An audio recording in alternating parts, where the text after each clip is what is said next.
Welcome everybody. Good evening, everyone. Welcome back to TCR Trinity Competitive Racing. Well, TCR TJ is the Season 13 Golden Class Champion for Trinity Competitive Racing. Oh, let's go, dude! Yes! Jabbar on the podium! He's on it by a 10! Gentlemen, side by side through one. And silent, and Seafreeze gets a half spin. Let's fucking go!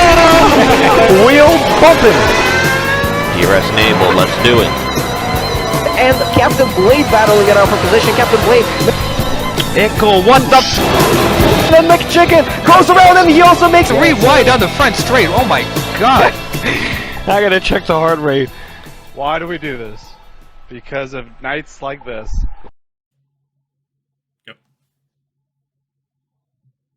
Yo, welcome everybody to TCR Trinity Competitive Racing, and welcome to episode number 20 of the Racing Debrief, TCR's podcast where we combine the world of e-racing, sim racing, and TCR with real-life motorsports and Formula One.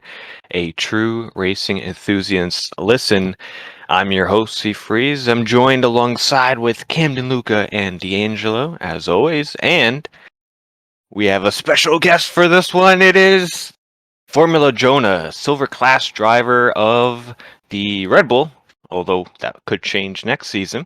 And today we're doing a fun, different episode. It's a bracket of all former F1 driver champions, and we're going to get left with one of, I guess, the best of everybody else, at least what we think today. So, yeah, welcome to the podcast, guys, and welcome, Jonah, to the first time you're on. You're on a good one. Yeah, I'm excited to be here. Thanks so much, guys, for having me. Happy holidays as well to all of you and to everybody watching as well. Super excited to be here on the TCR podcast and just talk about this topic that's so interesting. You know, history. We're diving into the history of Formula One, really. It's going to be so awesome to talk about it. And again, thank you for having me on. Absolutely. And when we first thought of this idea for a podcast, we were like, oh, man, who are we going to have on? And I'm thinking about all the commentaries you've done for TCR and other leagues and such, and it feels like you just have a pretty good knowledge overall. You know, we all could learn.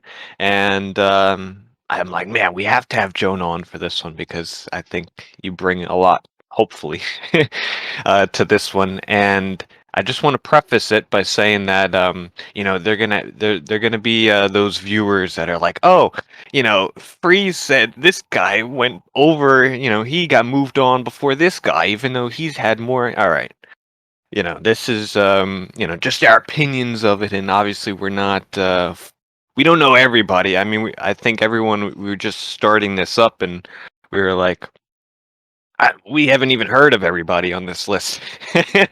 So, you know, take it at face value, and yeah, we're gonna learn together and kind of see. So yeah, I guess there's one thing I did want to mention before we start is I was Googling like all the different F1 previous champions, and I thought it was really interesting. There was 73 different titles awarded, so I guess 73 different seasons, if that sounds about right. And there's been 34 different F1 champions, and total, there's only been 770 drivers who have started an F1 Grand Prix. And I thought that was pretty interesting that we're not even into the thousands yet in this sport. It's only in a couple hundred. So we got some tough real estate. When you know, if you could be considered a champion, you know, that's a pretty good tough company, right? I think that's kind of because back in the 50s, 60s, and 70s, the only people who were really allowed in F1 were the very rich, and like there was no one from a poor background like you see today. Some drivers, even though they're mostly rich, but like Lewis Hamilton came from a poor background, his dad having 3 jobs. I mean, it's just the way the world was at the time, and that's why we're not even to 1,000 different drivers yet. It's just because it was F1 was the pinnacle, and it was made for rich people. Oh, fair point. Well, I guess we can start with the first matchup. What do we got, D'Angelo? All right, prefacing before we go in and before everyone decides to murder me for how I made this bracket, this is based on how many championships each driver has won for the seeding. Michael Schumacher is your number 1 seed because he won 7 championships before Lewis Hamilton did. I know it seems unfair, but that's how it goes. And this is not about how many championships they won to prove that they're better. Who is the better racing driver? If they did a 5-lap 1v1 race, who would win? So, for the first matchup today, we have, as I'm showing the whole bracket on the screen now, we have Jenson Button and Nico Rosberg. Oof. That's a good one to start off. What do you guys think? Yeah, that's pretty difficult, actually. I feel like they are pretty even for the most part. They both have one championship. I guess you could say Buttons was more exciting and out of the blue, right? With Braun coming out of the gate swinging, and Rosberg's was more in that dominant team of Mercedes. I have head-to-head points. Oh, do we? Do have more statistics? Head-to-head career performance. I'm trying to. Actually, this. I will say hired around the same point too, right? I found it. Yeah. Should I read out the head-to-heads? Yeah. Okay. So Nico leads in every category. So points, wins, podiums, poles, and everything compared to Jenson. 1757 points compared to Jenson's 1317 and a half. 23 wins to 15 wins. 57 podiums to 38. 30 poles to 6. Only one more race as well. 206 total Grand Prix to Jenson's 205. And then points per race, 8.53 compared to Jenson's 6.43. Jonah, so what do you Nico think? Rosberg had more. Nico Rosberg had more races than Jenson Button by 1. I'm looking at Wikipedia here, and Jenson's got 306, and which would make sense because he raced from 2000 to 2017, and Nico Rosberg raced from 2006 to 2016. This website might be wrong on that. Yeah, so Jenson Button had a lot more races than Rosberg, and Rosberg had more wins. So I think that's a pretty clear observation as to who's better, but that's just my opinion. So you're going with Rosberg? Oh, yeah. Yeah, and hey, you know the meme, he beat Lewis Hamilton in the same machinery, so, yeah. I think Jenson Button did once, but they were, like, right there, and Lewis had reliability. What would that be, 2012? For me, I would say it's Jenson Button.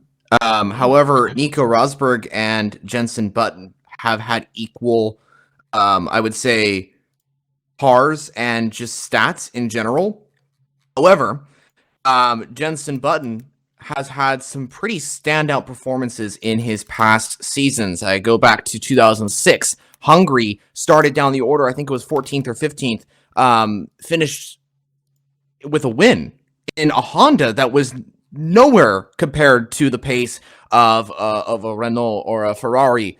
Then you go to Australia, 2010, when he did that amazing strategy, all because of his impressive rain skills that he had in his past. I think, I don't quote me on this, I probably was wrong. But I think Jenson's father he didn't want to like buy the dry tires. He just wanted to buy the wet tires. Sorry, he didn't want to buy the wet tires.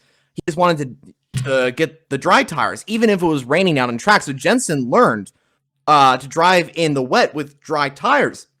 That's part of the reason why he won the 2010 Australian Grand Prix. So there's certain races that stand out for me, and his championship as well with Braun. Consistency was key, and he took that Braun to, I think it was 6 or 7 races in a row to the win. So for me, Jenson Button is just maybe, I guess, the better driver in this case. However, Nico Rosberg is a very good driver as well. Of course, you guys mentioned he drove to that championship in 2016 against one of the greatest drivers of all time, Lewis Hamilton.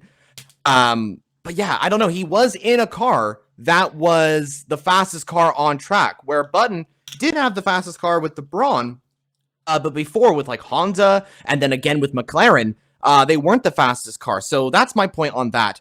Of course, everyone has their own opinion. And the thing is, too, Nico Rosberg not only outperformed Lewis Hamilton one season, but he outperformed Michael Schumacher in all 3 seasons that they were teammates at Mercedes as well. So, I mean, Rosberg, he outperformed 2 of the best drivers ever. That's a good point. And it's kind of upset that we haven't seen him, once he got the championship, he kind of, pieced out.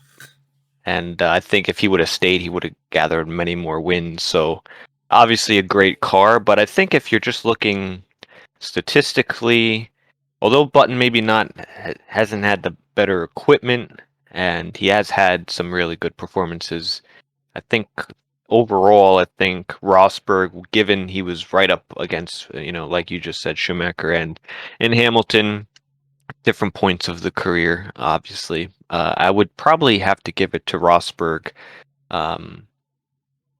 in this round, personally.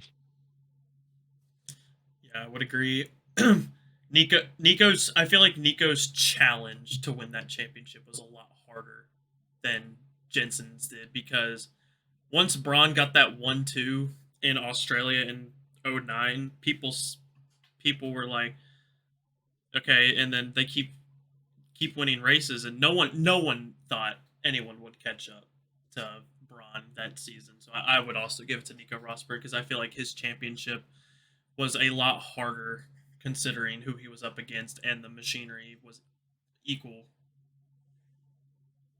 Who was just before we go on? Who was Button's teammate at Braun that season? Rubens Barrichello. Oh, okay. So yeah, I mean, interesting. All-time number 2 driver. Pretty much. All right, Yeah. so we're going I think it's 3-1 here. I guess we'll keep doing that until it's a tie, and then we'll get out the fists or something. But this next one is interesting. This one might not be as close as people would think. Kimi Räikkönen versus Ayrton Senna. I have the head-to-heads. So 2830 points to 1874.5. Granted, different eras, the point scale was a lot weirder. 21 wins to 41 wins, 103 podiums for Kimi, 80 for Ayrton, only 18 poles for Kimi, 65 for Ayrton, 349 total races for Kimi compared to Ayrton's 161.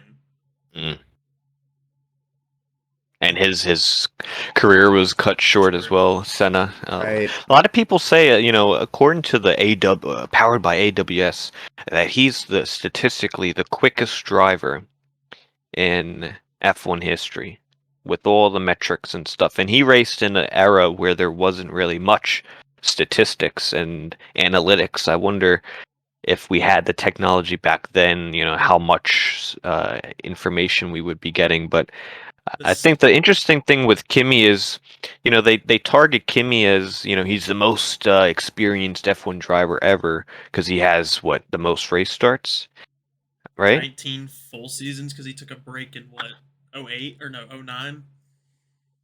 Yeah, and, with only him having 21 wins with the most race starts ever is not a good statistic, I don't think. Has 20 more wins and almost 200 less race starts. That's crazy. Yeah, and there's nothing to go against Kimi. I think he raced a lot of his later years as more of a fun hobby, whereas and earlier in his career he was still proving himself and winning that championship and wins, and it just kind of went. He's the last Ferrari world champion to date. Crazy. And really, though, we can talk about how Senna's career was cut short, and this is a no-brainer. Senna's better than Kimi. But what if Kimi didn't take that break from Formula One? He left F1 after 2009 and went and did other things, What if he kept racing in the early 2010s, That's 3 less years right there that he had, so maybe things could have been different. Yeah, didn't he? It's possible. He only took 1 year off though, didn't he? 2010, and then came back in 2011. I think. 2012. Was it 2012? Yeah. So 2 years off. So 18 full seasons. I think the thing is that with Kimi, he's had some incredible standout performances. I would say he's the most chill guy on the grid, or was, I guess, because he did retire. And I think he was more about just racing for fun. I think that was kind of his thing. Of course, that's just my opinion. And Camden brought up a really good point there. What if he didn't leave? Where would he go? I think with Alonso coming into Ferrari, I don't know if Raikkonen would have stayed, and that's also diving into the possibility of Robert Kubica driving for Ferrari as well. So I won't go into that, but I mean, I don't know if it would do too much, but it may have changed his performance. But as for Senna, I mean, Senna is regarded as one of the greatest drivers in all of Formula One. If it wasn't cut short, if his career wasn't cut short after that horrible incident in Imola, I think he would have gotten probably another championship, and maybe even gotten the 1994 championship with the performance he showed with the car he had. Unfortunately, he retired in the first 3 races, but yeah, I mean, Senna's just that type of guy. I think Monaco, just every race he's really participated in Monaco has been a standout performance. I think if you look on F1.com, they have like a onboard of him driving that McLaren, and he had so many different gear shifts. Just the car control he had and the way he maneuvered that car is something that I think we will never see ever again. And the other point is that Kimi and Ayrton were in a different era of motorsport. So that really has a big impact on how this kind of goes. But statistically speaking and results speaking and all of that, I think Senna might be the better driver in my opinion. Throw another stat at you too. 25% of his race starts were wins. Senna's was. Damn. Says it right there. 25%. Those are some good odds. And I'm looking at how many times he's won Monaco. Man, he's won this thing a lot of times. I think I have here 5 different times. 1, 2, 3, 6. Yeah, I was going to say, I think it's 6. 6 different times at Monaco, which Dude, Monaco in itself is one you want to win, and if you could do that 6 times, he owned the place at that point. absolutely. Yeah, He's got the most wins. That's in the entire Monaco Grand Prix. He's got the most wins of that circuit out of any driver. All time. Yep. All right, so next one is Michael Schumacher and Nico Rosberg, who we had just moved on. Let me get the stats. What do you guys think? Obviously, a lot more championships are Michael Schumacher. A lot more dominance by Michael Schumacher. I really wish Rosberg stayed in the sport. That would have been, no offense to Bottas, but man, if we had Rosberg, Hamilton, a couple more years at Mercedes, I mean, who's to say Rosberg couldn't get? You know what I mean? Like, that changes the sport tremendously. We got robbed. We literally got robbed from Rosberg for all those years that we could have had great battles, great drama between the teammates. What happens if one left the team? That could have had an impact. Like, we really got robbed on that end, but I have stats for everybody. Let's hear. So obviously Michael has a lot more points. 1757 for Nico, 3961 for Michael, and then 23 wins for Nico, 91 for Michael, 57 podiums Nico, 155 for Michael, 30 poles for Nico, 68 for Michael, 206 GPs for Nico, 306 for Michael, and then Michael won 30% of his races at 306. Yeah, I That's think this clear. is kind of a no-brainer. Yeah. There's really no. Had the most dominant 4-year run in the history of F1, in my opinion. Yeah, and that was really before it really started to happen. Then we had Hamilton and Vettel later on, and perhaps Verstappen and others that will I still say potentially. Michaels is better because he almost won every race once. He won 13 out of 14 races one season. Yeah. Or no. No, absolutely. Was it 13? No, it might have been like 12 out of 14. 12 out of 13, something like that. He won like 80% of the races one season. Yeah, different eras for sure. I mean, I think when you compare his versus other champions that we'll get to who have also had dominant eras, back then the cars didn't even finish the races most times. A lot better in Schumacher's era, but obviously even better, more competition is the current day. Modern day is always going to be the more competitive sporting era, pretty much of any sport. It just continues to get better, so it's kind of hard to rank them. But yeah, overall, yeah, Schumacher is Dominance. yeah, he's Alright. definitely the better one. Alright, well, here's the driver we've actually heard of. Max Verstappen versus Nino Farina. I'm about to have stats. Nino Farina. Do we know anything about Nino Farina? Absolutely not, Isn't but that's why I'm he? getting the stats. Isn't he from think he- Argentina? Not entirely. Italy, I do believe. Oh, is he? Yeah, a champion from thinking the of 50s, I do believe. I think he was the first champion ever. Yeah, that's correct, I think. Yeah, okay. So I was thinking someone else. Yeah, you're right. I mean, this is okay. This is interesting. We got the first ever Formula One champion and the last ever Formula One champion, of course, to this day. Very interesting. Very different timelines, I gotta say, right there. All right, I have stats. Okay. 2,030.5 points for Max, 421.5 for Giuseppe. It's actually Giuseppe Farina, but he was nicknamed Nino. 35 wins for Max, 5 for Giuseppe, 77 podiums for Max, 20 for Farina. 20 poles for Max, 5 for Farina. 163 races. Farina only raced in 34. But we go to the win percentage, even though Max has a lot more races. 21% of his races are wins, compared to only 15% of 34 races for Farina. For me, it's definitely Verstappen.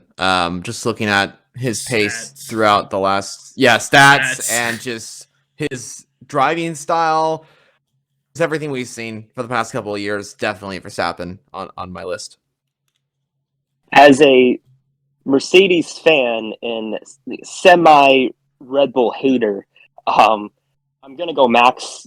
I think that's a pretty clear choice. But, the thing with Farina, you mentioned how he's only got 30 or so starts, and he's got 20 podiums. So if you do the math, 2 out of 3 races he finished in the podium. So that's pretty impressive considering how short his career was. Point. Yeah, also the thing is with Max too, like almost half of his races he's on the podium as well in this day and age, when cars actually finish races. Yeah. No, it's going to be completely very opposite ends, as Jonah said. The first ever champion versus the most recent champion. We'll have to give to Max, and obviously there's going to be many more years of Max to come. So he'll definitely add on top of that. So Yeah, Max is like 26. 25. That'd be stupid. Yeah. Crazy. He's got so much time left. Oh, this will be a good Definitely. one. This next one. Nelson Piquet, Mario Andretti. Mm. Me, it's Well- Andretti. I'm getting stats going. Okay. However, Piquet, I mean, he's got 3 world championships, I do believe. Did it with Williams, another one with Brabham as well. I think that was Brabham's final drivers' championship back in '83 with the BMW ran car. So Piquet's got some stats there. Definitely a very successful driver. However, Andretti, well, he only has that one championship with Lotus back in '78. He has also expanded into other motorsports. Exactly, IndyCar as well. As a driver, I would say he's the better racer. Knowing him, and then he also created or helped create Andretti Autosport as well. I mean, so he's got racing experience. He's got experience in Formula One and in IndyCar and I think other motorsports as well. And while he has less championships than Piquet, I would say Andretti's my pick. Points, I got the stats for in F. I'll just honestly, because they competed together a lot in F1. I'll just give the head-to-heads, not the all-time for each of them. While in races that they have competed against each other, Nelson Piquet leads 440 to 330 in points, 7 to 6 in wins, 15 podiums to 9 podiums. Andretti has 9 poles to Piquet's 7 poles, and they're very close on wins per GP in that span. Piquet has won 11% of the races that they've competed against, and Andretti won 10%. Yeah, another stat I wanted to look at is I was reading here that Andretti had 67 retirements, which is 52% of his races started. So that tells me a little bit of unreliability, possibly, because I wouldn't expect him to crash out that many times. Not him. And Piquet had 41% of retirements of races that he started. So, I mean, that's crazy. You look at today's era, it's like so different. But I think I'm going to agree with Jonah here. I think if you look at racing all together, the better driver, I mean, who's more, I mean, Andretti, the name Andretti beats out many drivers in motorsport. I mean, there's almost no one as iconic as him and he did it at a time where he did go to other series and race. Not like today where you have one discipline and you stick with it. Like we would love to see Lewis Hamilton try out some different disciplines. The only really person you've seen that with recently is Alonso go to IndyCar, do some endurance championship. So I think I got to go with Andretti for this one. Even though PK might have more F1 statistics, it's not, besides the championships, it's everything else is not far more greater and dominant. So yeah, especially when they've competed against each other. Like, I mean, 110 points, but you got to think 52% of DNFs compared to Nelson's 41. So Camden, you've been quiet. What are you thinking? Yeah, well, I'm thinking because you kind of have to think about this in a way of, are we talking about the better F1 driver or the better overall driver? Because in F1, like, I'm going to have to go PK if we're just talking F1. Because even though both of them had a pretty high percentage when it comes to DNFs, I mean, 60 podiums out of 204 starts for PK, and Mario Andretti only had 19 podiums out of 128 starts. Like, to me, I mean, 3 championships speaks more than one, and it goes beyond the championships. When you talk about podiums and, just F1, I'm going to have to go PK. But obviously, Mario Andretti, as a race car driver, is one of the best race car drivers ever. But F1, I mean, this isn't F1 brackets, so I'm going to have to go PK. Right, does that change anyone else's thoughts here? I think so. That actually does change my thoughts. Andretti, good driver, but yeah, if we're speaking F1, I think I have the same opinion as Camden here. If we're speaking F1, it would be PK. Just looking at it result-wise, but it's hard. I could go either way, kind of here. Yeah, well, I'll agree with you guys. I'll compromise here. I think if you were talking F1, more championships and more statistics overall. Yeah, let's go PK. All right, PK it is. Also, would be interesting if he would have stayed a lot more. What Andretti would, how that would do, but we might see him with the team possibly in the near future. Davis, and he needed Who to knows? Hopeful. This one will be interesting. Niki Lauda versus Jody Scheckter. That's a no-brainer. Niki Lauda. I feel like it's a no-brainer. If you look at stats, it's closer than you think when they've competed head-to-head anyway. Really? Yeah. Head-to-head, I mean, Lauda does beat him in a lot of stuff, but it's like head-to-head, it's a lot closer than you would think. Only one that's really far away is the poles. Like Nicky has 24-3 in poles against him. Like while they've competed against each other, 943 points to 878, 17 wins to 10, 39 podiums to 33. It's a lot closer than people would think.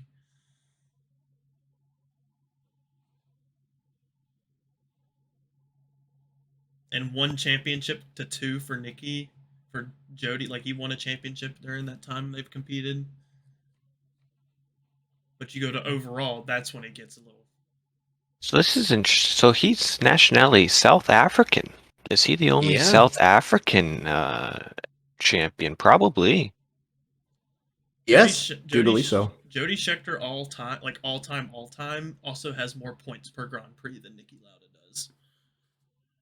Yeah, he's had interesting. Very interesting. I do think some things go beyond the statistics, though. For me, like, what's impressive about Nicky Lauda was his comeback. You know, he was out of Formula One for a couple of years in 1980 and 1981. I don't think anyone really anticipated that he would come back and win a world championship in 1984. And he wasn't exactly young at the time, too. I mean, he was in his mid to late 30s when he did that, you know, after his horrific injury that he had with the fire and everything in, what was it, the mid to late 70s. So to me, this is not even close, honestly. Like, Nicky Lauda is one of the best ever. Yeah, no, I definitely. If you're gonna compare the two, I think Nicky Lauda is definitely the better driver, and definitely more, I guess, brand value. I guess you could say is Nicky Lauda. So I would go for Nicky to move on. The red cap shall advance. Yeah, for me, it's interesting because Jody Scheckter, he's a very good driver. I would say he's a very good driver. He won that championship. I do believe it was with Ferrari. Fun fact here, he also drove the famous 6-wheeled Elf Tyrrell. That car is beyond famous. Yeah, he did. I think it was the one that won the 1976 Swedish Grand Prix, I do believe it was. And that is the only race where a 6-wheel car has won a Formula One race. I think he was the one that did that. However, I'm just going to state this real quickly. Nicky Lauda survived a fire and came back and won a championship. I think that says it all right there. So my pick is Nicky Lauda. Well said. Well said. But the 6 wheels are interesting. I didn't know that was actually him. That was because I do remember that image vividly with the 6-wheeled car, and yeah, it's cool that he was the one that was in there. And when I did a YouTube video about Tyrrell's F1 team and did a lot of research on that particular race, and it was quite interesting to see just how weird that car was when it was on the grid. And I think he led away a 1-2 finish for Tyrrell at the Swedish Grand Prix. So it was quite an achievement. But yeah, looking at the racing, I mean, like, definitely Nicky is the option here for me. Yeah. All right, now we go to one which the head-to-head is actually closer, but the all-time is blown out of the water. Damon Hill and Alan Prost. Ooh, that's a good matchup. It is. So head-to-head, when they've raced against each other in seasons, 276 points to 207. Alan being first, 7-3 for wins, 12-10 podiums. 13-2 poles. They only raced in 16 Grand Prix together, so they only did one season. So Prost did dominate that. So yeah, Prost had 17.25 points per GP compared to 12.94 and won 44% of the races that season. But all time, it's like ridiculous how much better Prost's stats are. It's cool to see the drivers and when they've competed to see when there's any overlap, right? So it's cool that these two drivers shared at least one season in an overlap together. And you might see, for example, like drivers today in this era, you might see was it maybe Fernando versus Max or something. yeah, or Vettel and Kimi getting their last few seasons under their belt, and they're running with some rookies and other drivers that maybe they only had a few seasons, maybe one, right? And then we'll see how they do in their future, in their era. But many more championships for Prost, and I was looking.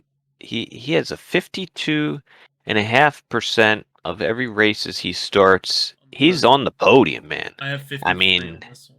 So. yeah, 53 up, rounded up, probably 53% that he's on the podium. I mean, that is remarkable. So in his era of and all those championships, I mean, Both of them Prost. too. 17% of poles throughout all their races. Each of them got poles 17% of the time. And if you look at the podium percentage for Damon Hill, it's at 36%, which obviously is not as good, but that's still a respectable number. And the thing with Hill is that he had a lot less starts than Prost did. He only raced in 115 races. And if you look at their overall careers, yeah, it's not even close. Not just for the championships, but the consistency of Prost is a lot better. Hill's last few years weren't that good, and maybe that's because of equipment. But no, he had a very short career, Damon Hill did, and it was pretty respectable for the most part. Yeah, I think it's interesting. These two drivers very close. But I got to give it to Prost. I mean, he's got 4 world championships. French driver, very competitive, I would say. Went against Senna, one of the drivers we talked about previously as being one of the greatest. I got to say Prost. However, Damon Hill's he's done some pretty cool races as well. I mean, I think back to 1996, winning that championship. 94, he put up a very good fight throughout that field. And just barely lost out to Schumacher. Who knows what would have happened if they didn't crash at turn 6 at Adelaide. However, and this also goes for Prost as well, but I would say Damon Hill has had a very fast car when he's been competitive. Williams have had the strongest car during the 96 season. Same with 94 as well. For Prost, I think there's been a few races where he hasn't had like a super crazy car. Like I think he drove for Renault before he drove for McLaren, and that car wasn't super competitive, but he was still putting out some pretty cool performances. So overall, I would say Prost. Yes, I agree. All righty, gentlemen. Emerson Fittipaldi versus John Surtees. And if we just go by head-to-head, well, you go by all the stats, Emerson Fittipaldi destroys Surtees. So, total GPs. So, Surtees did not start 4 GPs in the season. The seasons they went against each other. So, 27 to 23 in total races against each other. But Emerson, 285 points to 58, 6 wins to 0, 12 podiums to 0, 3 poles to 0, and then 10.56 points to 2.52 points a race, and 22% wins to 0%, and then that's head-to-head. Yeah, Emerson Fittipaldi, we see his, who's that, his grandson at Haas, the reserve driver. He actually got a start. It was kind of interesting. I thought we might have seen, what was it, the 2021 season. There was rumors that it would be Mick Schumacher and what's his first name? Forgetting it. I don't know. Pietro? No, Fittipaldi, the grandson. What's the guy's name? Pietro. Oh, Fittipaldi. Pietro. Oh, sorry, I didn't hear. Yeah, Pietro. So it would have been cool to see those two names at Haas, but they obviously went with Mazepin for Haas and the money and all that. But it would have been cool to see those two iconic names at Haas. I mean, in 2021, who would have think that Schumacher and a Fittipaldi are teammates at Haas? You know what I mean? Yeah, But, well, Mazepin's pretty iconic, man. I don't know. Yeah. guess so. What I don't get about this stat either is weird. So Surtees had 13 seasons in F1, but started 33 less races than Fittipaldi did. And 30's actually, Fittipaldi has 2 less seasons.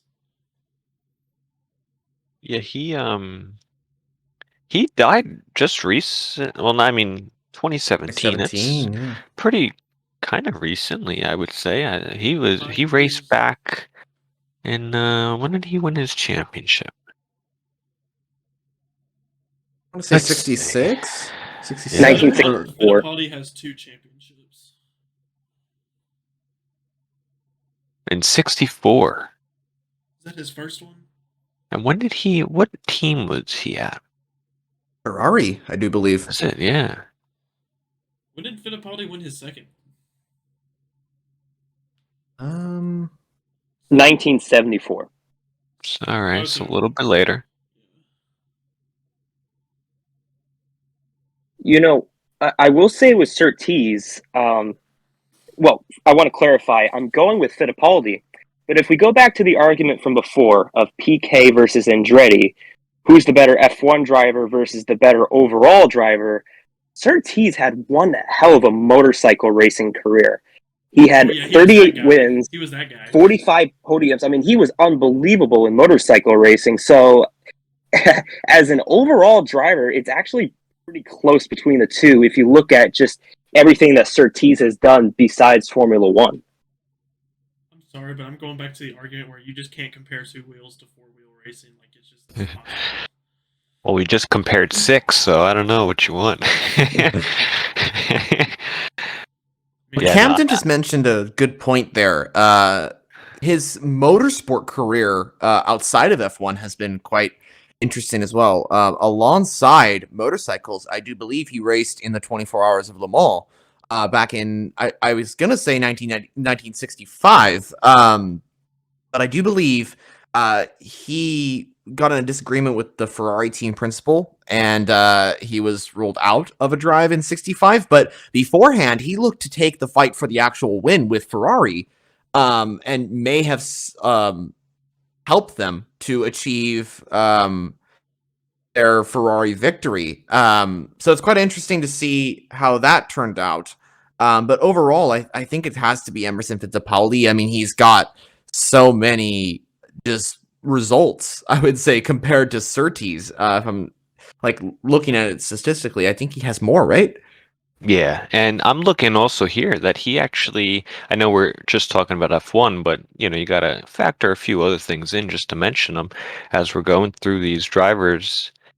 He won the '89 IndyCar World Series, was what it says. That seems like a baseball thing, but he's got the IndyCar Championship, which was the kart series, which don't even get me started. I think we need to have an episode talking about the name. I don't know if you guys are aware, but that has to be an episode because of how confusing the IndyCar series has been over the history.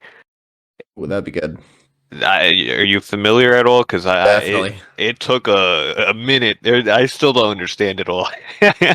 But yeah, he won it in '89. IndyCar has been weird since the beginning of freaking IndyCar. Oh man.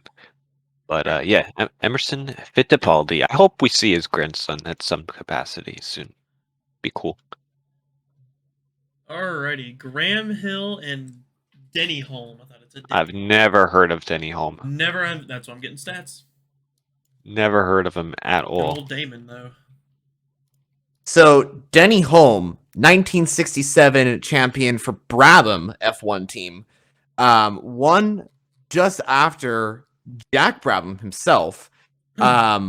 He is someone that's not really known. I gotta say, 67 world champion, and he's I maybe this is just me, but he's kind of forgotten because Jack Brabham won the year before and kind of like set the tone of like Brabham's winning with the actual guy who founded Brabham, and then here comes this other guy who won for the team, won the championship, but is kind of like the second driver, I would say, to Jack Brabham.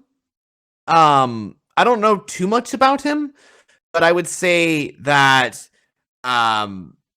I don't know. It's a hard one to say exactly. Denny Hulme, good driver, I would say, out of the little experience that I know him by. But Graham Hill, Damon Hill's father, of course, he's won quite a bit, and he is and this is again going off topic of Formula One, but we got to mention it. He's the only driver, I think, in all of history to win the 24 Hours of Le Mans, Indy 500, and Formula One. And Monaco Grand Prix, sorry. That is an achievement right there. That's something that many different drivers have tried in the past, but only Graham Hill's been able to achieve that. Monaco Grand Prix victory, 24 Hours of Le Mans, and Indy 500. That says it right there. Yeah.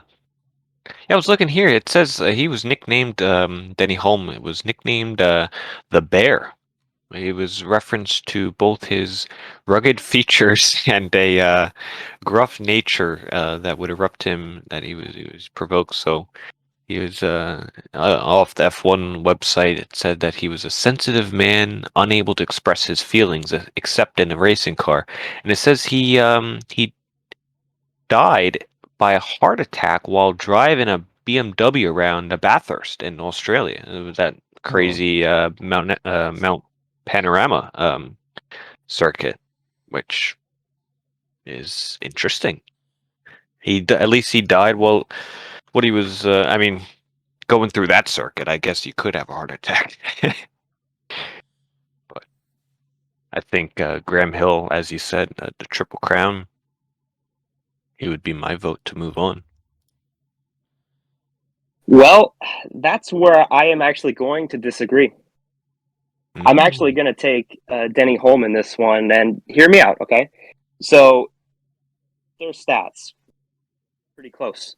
Denny Hulme has 33 podiums in 112 starts. You look at Graham Hill, and he's got 36 podiums in 176 starts, all right? I have their head-to-head stats, like in the seasons they've gone against each other. Okay. And Denny Hulme, he won 8 races and only 1 pole.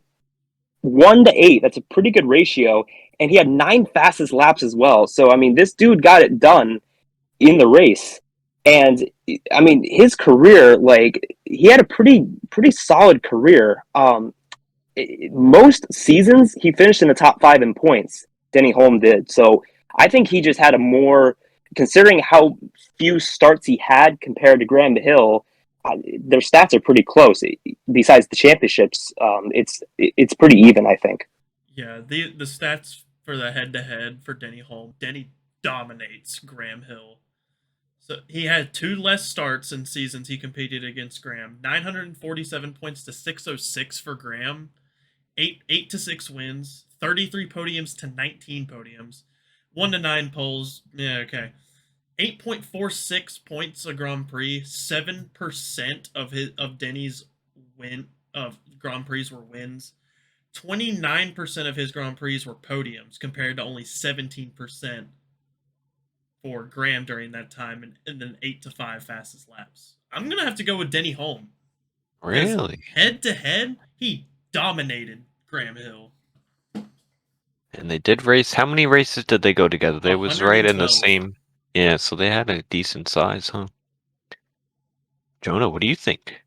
We have a tie. We do have a tie here. Oh, snap! Because they each have they each won a championship in that time too, that they've raced together. So I think this brings back the question of Formula One or racing driver, because racing driver Graham Hill has got that Triple Crown, and 24 Hours of Le Mans, that's 24 hours. Indy 500, that's an achievement, and Monaco Grand Prix. But in terms of Formula One, Denny Hulme has got probably the better driver in terms of statistically speaking, and just kind of his overall pace as a driver. I think we mentioned something about go ahead. Competing against Graham Hill as well. Right. So I don't know. Well, and here's the thing too, I would like to say, Denny Hulme also had a very fast car at that time. The Brabham was probably the second, maybe first fastest car. And I think Graham Hill, he wasn't in a super fast car at the time. So I think that's 1990. That's 1967 though. That I'm talking about. So it really just depends. Are we talking about Formula One or racing driver here? Well, if you say that he had maybe one of the quicker cars, how does he only have, what did we say, one podium, one pole position? Mm-hmm. Denny Hulme? Correct. Yeah. Correct. I'm Yeah. actually not sure. These are the teams Well, that Damon raced with. Lotus, BRM, and Brabham were like the three main ones. So he did race with Brabham at one time. and Brabham did have the fastest car in 66 and 67, I do believe. 68, I want to say was. That was I'm not Graham. sure who exactly that. Hill's That was second- Graham. That was Hill's second championship, 1968. Okay, and then 69 was Matra with Jackie Stewart. Interesting. Yeah, so oh man, this is hard, but I you guys have thrown in some very interesting topics here. So I might say Denny Hulme just because of his racing experience in Formula One. But I do have to say that Graham Hill's got some pretty insane stats as well. So they're both very good drivers. It's a very hard one for me. Yeah, I mean, I think the head-to-head is interesting, although if you're looking totals, it would be Hill. He has also one more championship. Also, he does have those other races, obviously not in F1, but yeah, I mean, you guys want to go home, we can go home. I wonder how dominating Denny Hulme's stats would be if you like projected it out across, what would that be, 55 more or 65 more Grand Prix? You added you projected it out. Like I'm surprised. I've never really heard of him, but I really want to look. It seems like 65 less GP. Like I'm looking at the total stats. pretty too. decent. Denny Hulme has over 100 less points than Graham Hill does total, and 65 less Grand Prix. Yeah, he's underrated, I think. Jonah said it before, like, we really don't And 3 less podiums. about him. It's crazy, yeah. Yeah, I've never really heard him, and not many, unless you're really into it, Our go first with him. Big upset. Yeah, no, let's move him on. Go ahead, the Bear. Our first Next big one. upset. Denny Hulme Next versus one. Graham Hill. Seb versus Nigel Mansell. Oh wow. Okay, so mind if I go ahead and start this one Go off? start it off. Let's Sure. hear what we got. Get it. Okay, so Nigel Mansell, let's first take a look at him. Williams F1 driver in the 90s, won a single F1 championship in 92. He won with Ferrari, I do believe. Not a championship, but a few wins. I So think that's right. he's got some pretty good stats, I would say. Nigel Mansell. I think he achieved his final race victory at Adelaide in 94 with Williams. Back to Williams. Could be wrong on that. But let's look at Sebastian Vettel. 4-time champion of the world in 2010 to 2013. 9 race victories in a row in 2013. The thing is, though, and this is a very controversial topic, Vettel was in the most dominant car of that time period, I would say. Red Bull doubt. produced one of the best cars ever. Adrian Newey combined with the Red Bull and Vettel, that power, I guess. The Renault at that time was absolutely Again. unstoppable. Exactly. The Renault power unit was insane. So there was a lot of doubts over Vettel being like this incredibly fast driver, or was it just a car kind of thing? However, if you look at his full racing career, first win, Toro Rosso, 2008. You don't see that very often. Insane conditions as a rookie driver as well. In 2008, I want to say. I mean, he made his debut in 2007, but that was like one race that he did. Brand new driver to Formula One, comes in, wins with a team that is never got their first race victory. The B team to Red Bull in insane conditions showed that he has pace. Came into Red Bull, and with that fast car was able to come through the field in just his second full season in Formula One. And he had that Red Bull career, which was undoubtedly very good. But after that, I think that's the interesting part of his career. Ferrari 2015, that car was not as fast as the Mercedes. That is just a fact. But Vettel took that car to 3 different victories during the season. That's pretty impressive. 2017, 2018 could have won the world championship. I think he could have won the world championship and become a 6-time world champion. However, Ferrari, I think, messed it up. In 2019, there was a few times, I think Charles Leclerc was just a faster driver, but he showed some great pace. And eventually, Vettel's career kind of went a little downhill, but there's certain points. Like his last season in Formula One was pretty insane. So, I don't know. Well, Red Bull and Vettel was like the perfect duo. His overall stats, career championships, and just his outright speed and just being a nice person in general makes him my pick as the driver out of this pair. Yeah, you said some good stuff there, and you mentioned Mansell and him winning a race at a Ferrari. I don't know how many, and he had some other teams with Williams and other teams that he had been in, and then you kind of compared it to Vettel, and you mentioned that Toro Rosso first win for that team in those conditions on a rainy, pretty. I mean, it was his rookie season as well, right? Yeah, rookie season full time. He made his debut in USA with BMW in 2007. Yeah, right. BMW Sauber, right? So Yeah. That was one race. And then he also had, I believe it was the first win for Red Bull as a team, as they transferred over the the name from the A team didn't before even win it the was- first race. It was the B team. yeah. Right. Yeah, and then he obviously dominance there. The car was definitely superior. Although I think you can see a trend throughout F1 where you do need to have a good car and a good driver pairing. So it is a mixture of the two. Then he goes to Ferrari, and it's interesting because he had 14 race wins at the team. When you compare it to his teammate, mainly Kimi, he only picked up 1 win in that time. Obviously, different point of his career. Then Leclerc comes in. He grabbed a few in 19, and he had opportunities in 17 and 18. Then he goes to Aston Martin. He had a great last year, also picking up Aston Martin's first podium.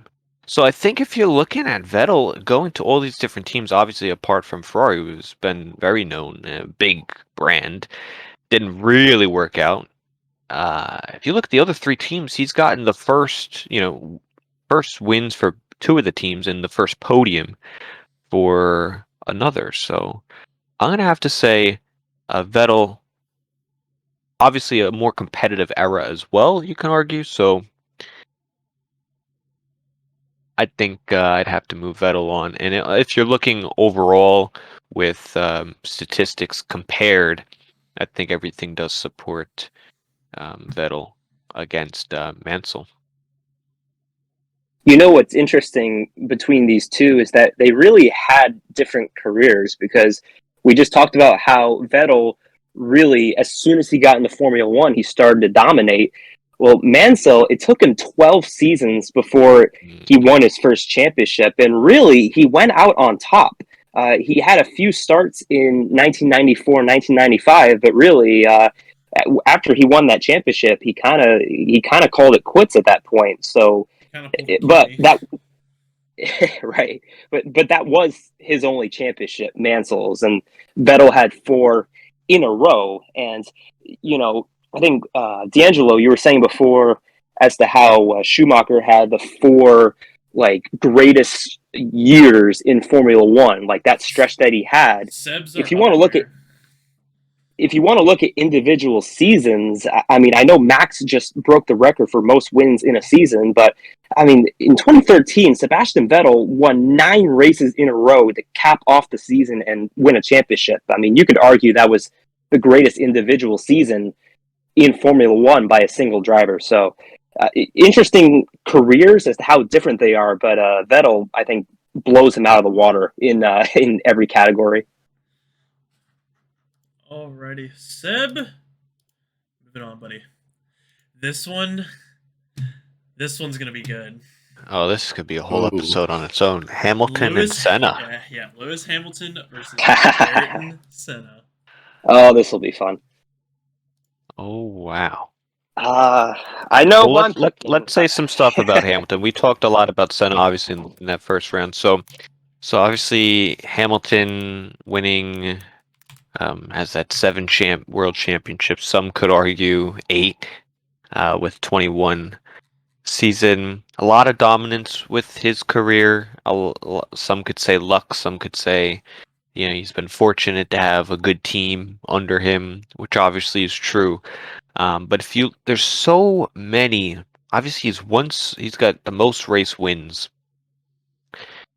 If you look at all the different wins, he's had so many outstanding performances that maybe he shouldn't have won. But his driving style is just, he really knows, how to push the car, how to get the maximum out of the car. And in the race, he's so calculated, and he knows everything that's going on in the race without having all the information. He's that in tune. And I think that's what's been interesting and cool to witness watching his career. Obviously, I don't know all standout performances from Senna, because I wasn't even alive when he was happening, winning and stuff. But I think that's something to note there. Yeah, Lewis, to me, the most complete driver we've ever seen.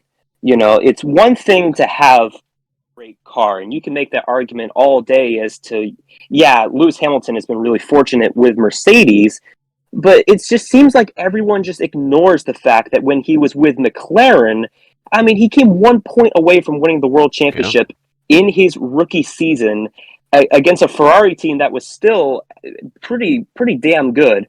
And then he goes in a second season and wins the championship. So his first 2 seasons, second and first in the points.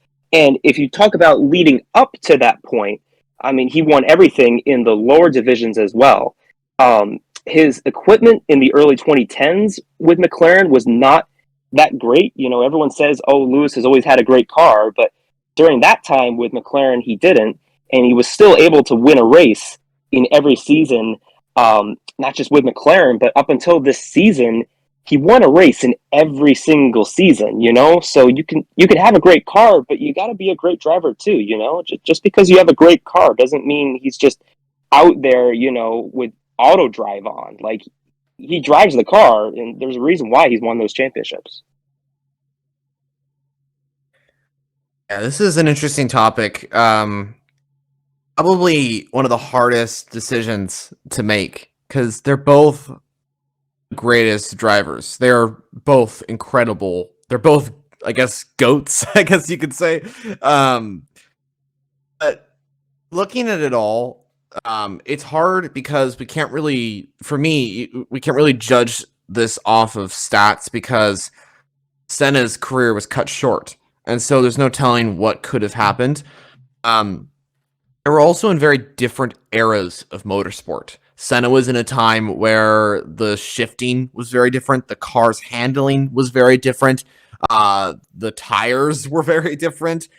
Everything was really different. Where Lewis's car has been very, very, I guess I would use this. Yes, smoother. And that really does help out his driving style. I think, coming from the very beginning, if you look at Lewis's career, he came from a position where people told him that he would never get to Formula One. And he got there, and he has the most victories. He has 7 world championships. It's just where he's come from and where he is now is just incredible. And I think that he's just such an amazing driver. And the amount of precision he has with every single just overtake and consistent line is just perfect in every way. It's amazing.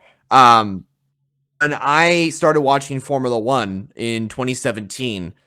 I thought that Lewis was the only driver on the grid that never made a mistake. And of course, every driver makes a mistake, but he's one of the drivers that doesn't make very many mistakes. Like and if they were a mistake, some of them were down to the car as well. He's just been that consistent. He's one of the most consistent drivers on the grid, one of the most just all together there driver, and he can show up and just be like, okay, I'm gonna win, and he wins. That's kind of how it is. But he's also easygoing as well, and that's kind of what I like about him as just a person in general. He's just an awesome dude, and in terms of like looking at his results, he's had a very fast car. That's we're not doubting that. You know, he has a Mercedes that has been pretty much the fastest car for the last turbo hybrid era. But he's had some incredible races with that car. He's won so many races, been incredibly consistent, as I mentioned. So Lewis is my pick, even though Senna is an amazing driver, and it's really hard to tell. It's really hard to like give one or the other, but in my opinion, it's Lewis. Yeah, and we do have to talk about the fact that, you know, Lewis didn't end up at Mercedes by accident. He made a very risky, and at the time it was kind of criticized decision to go to Mercedes.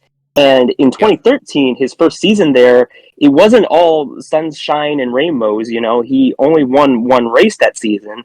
And, you know, in the end, it worked out for him. But if you want to go on the other side of things, Fernando Alonso, he hasn't made the best decisions when it comes to which teams he wants to go to. So I think that's part of it. You know, you got to know where things are going to be bright in the future. And Lewis made a great decision to go to Mercedes, and it was risky, but it paid off for him. Yeah, and the last point I wanted to mention on these two drivers, because these two could pretty much be your end bracket, but it's interesting that it happened this way. If you want to look at retirements, DNFs, now I'm obviously don't know much about Senna. I haven't watched him many races, but looking at the stats, his 54 retirements, I'm assuming a lot was mechanical. Although Hamilton had 26 retirements with 300 and plus however many races he has. So, and a lot of those were, some of them mechanical, some, I mean, he started so many races and he almost always finishes and always well in the points or high points on the podium winning races. And there's many times not. Like, he never makes big mistakes. Like, and when he does, it seems like the car is just wrapped in bubble wrap. And it just stays complete, and he's still able to come back to salvage something. You look at Imola from 21, you look at even Germany at Hockenheim 2019, he spins out in turn one. He continues on to get at least a point, I believe, but his teammate Bottas is right into the wall. With a very similar incident there, but overall complete driver, yeah, Hamilton all day for me. All right, we got Fernando Maybe some Alonso. recency bias too, but Fernando Alonso and Mike Hawthorn. That's a no-brainer. Yeah, agreed. Oh yeah, definitely.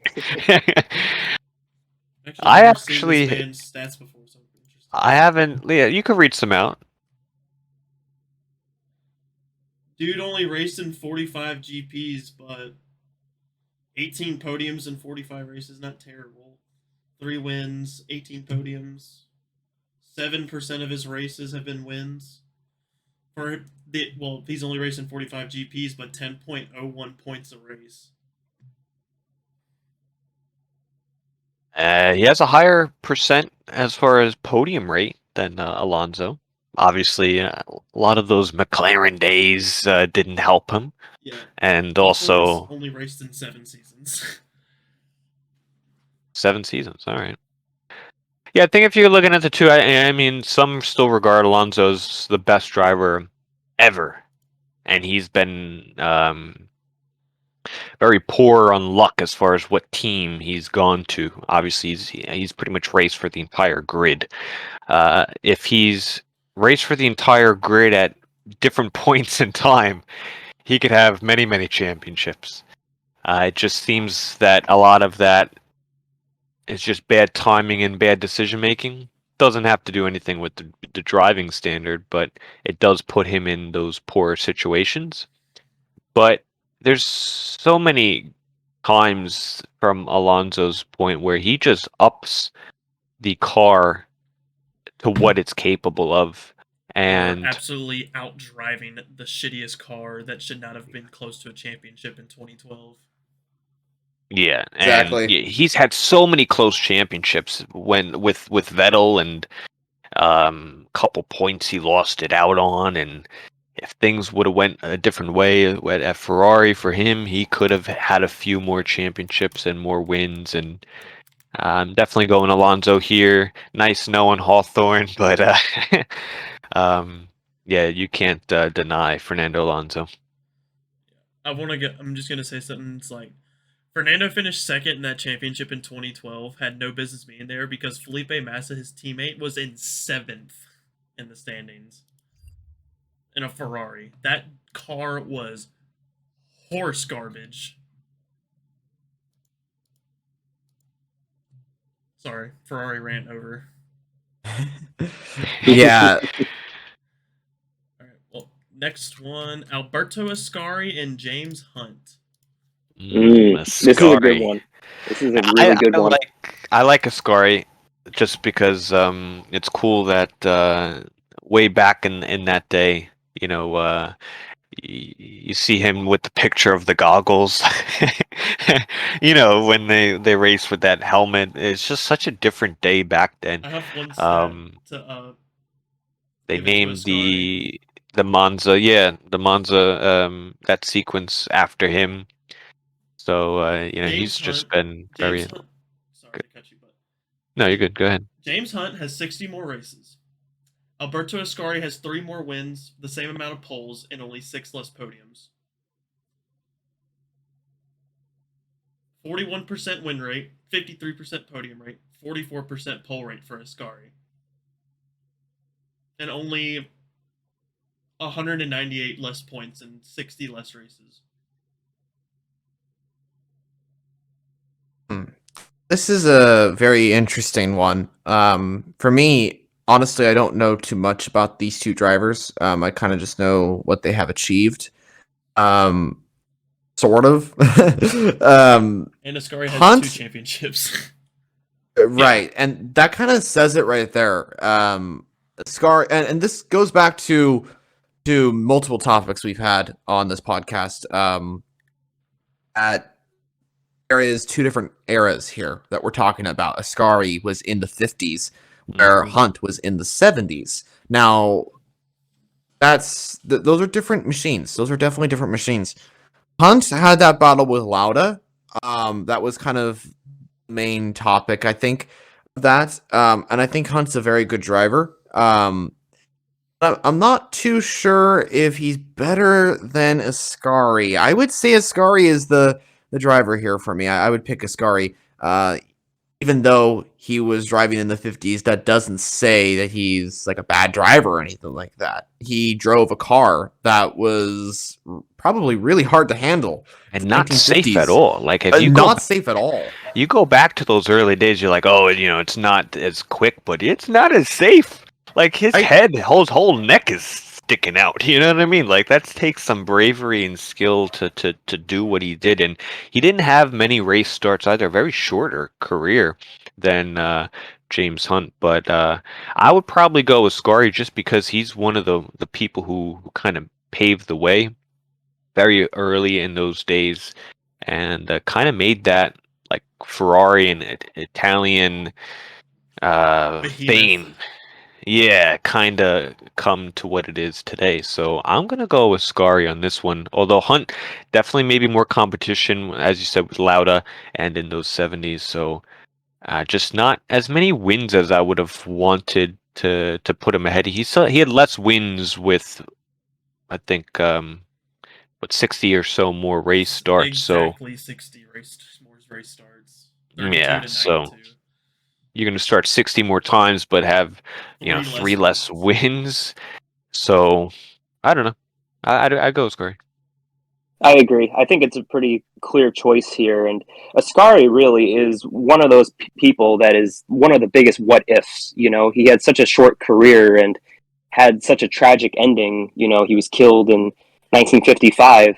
If you look outside of Formula One, because there was a lot of non F1 events back then as well, if you go through his career statistics, he won literally everything. I mean, he won in everything that he drove in, including Formula One. You know, he had such a short career in F1, and more times than not, he was the winner of the race. So it's sad, you know. What if he wasn't killed? You know, what if he had a long career? We could be talking about him as one of the greatest ever. It's kind of I the same didn't actually situation know with that Senna. either. I didn't know that. Did Ascari Who- race in the time when the Indy 500 was a F1 race? Like it counted. I believe so. Yeah, I think. Did he win it? I don't know. That's actually a good question. He did race the Indy 500. He Really? did not finish. He came 31st. Ooh. But Probably there's other reluctantly. events though. Yeah. Probably, yeah. But like the 12 Hours of Casablanca, he won that. He won what is it? The I don't know how to pronounce this. Malay Magilla, some sort of special race. He won that. He won a bunch of different stuff besides Formula One races. Right. Yes. Definitely. It is. You can go ahead. He's. I just want to quickly mention this before we move on. There's a corner at Monza that's named after him, Ascari chicane. Yep. That kind of says it right there. And as Camden mentioned as well, his motorsport career outside of Formula One, he's pretty much won everything. So definitely Ascari, a very, very talented driver. And this goes to point once again. I respect every single driver that drove in that time for having to just deal with insane conditions, even if the car wasn't fast, as Seafreeze mentioned. It was still quite dangerous. So huge respect for him, and to win 2 championships in a dangerous car, that says it right there, I think. Yep. This next one I feel like is a no-brainer, at least for me. Jackie Stewart versus Alan Jones. Hell, Jackie Stewart. Is that good? I don't know. Not really. Is that the guy we see on the comms all the time in the little all the time in the leprechaun looking outfit that he wears? Maybe. But no, for me, this is a no-brainer. It's Jackie Stewart. I mean, you look at the stats and just tell, like, 17 fewer races, 15 more wins, math, 19 more podiums, 11 more poles, 43% podium rate, 27% win rate, and 3 championships in only 99 races. Yeah, and he had one, I think, less season than Alan Jones, Yeah, one less claiming season. more championships. And then, well, yeah, different air like this, because Alan Jones raced from 75 to 86, so they had more races and has 15 less wins. I think everybody knows that Jackie Stewart is a great driver. Like, I think most casual F1 fans have heard his name. But really, I think you could put Jackie Stewart top 10 all time. Like, not only does he have 3 championships, but he did it in only 100 starts and Not even. 9 seasons. Yeah, 99, yeah. And he had only 9 seasons. And during those 9 seasons, he finished in the top 5 in points 7 of those 9 seasons. Like, I mean, this dude had, like, as close to a complete career as you could have. He was just unbelievable. Yeah, definitely Jackie Stewart is the one to pick here. Very, very successful driver. Alan Jones as well, just want to quickly mention him. First ever Williams F1 champion. He drove, I mean, Australian, I do believe, as well. The only Australian champion in F1, if I'm not... Oh, wait, no. Never mind. I take that back. There's been others as well. I think Jack Brabham was one. I would say definitely Jackie Stewart. He was really the driver that was named as the Tyrrell winner. he was the one that gave Tyrrell everything, that gave them the championship. He also helped out with a lot of other drivers. He like formed a lot of groups. I remember reading something about that to help like with safety and all that sort of thing. So not just a racing driver, but as a person as well. He's a great person in real life. Yeah, in terms of racing, definitely my pick for this battle between these two extraordinary drivers. Anything to add, Mr. Freeze? Nope. I like when Jonah adds these little tidbits because I get to learn more and more. This episode really exposes how much I don't know about the sport, but it's good because I guess we need to learn it at some point. Although a guy I do know a little bit about is one Manuel Fangio. Some regard him and Jacques Villeneuve. Some regard him as one of the best ever, and I believe he has 4 championships. 5. All 5. Were they all consecutive? I think 4 were. I think it was only 4, and then I think he went out as a champion too in '58 as his last season. Yeah. Can you confirm that? Someone will. Although interesting, so, he with all those championships. Obviously, they race many less times. Only 24 wins. Is that correct? Yeah, 24 wins and 51 race starts. 47% win rate. Ooh, how many race starts? 51? 51. Wow. Damn, they really didn't race. 69% podiums. Back then, they were like, "Yeah, you want to race? We'll race. If not, all right, I'll be at the tournament." To win 47% of your races, that's ridiculous. The 51 races. I mean, they have that in like Max Verstappen won 15. He's only like in one season.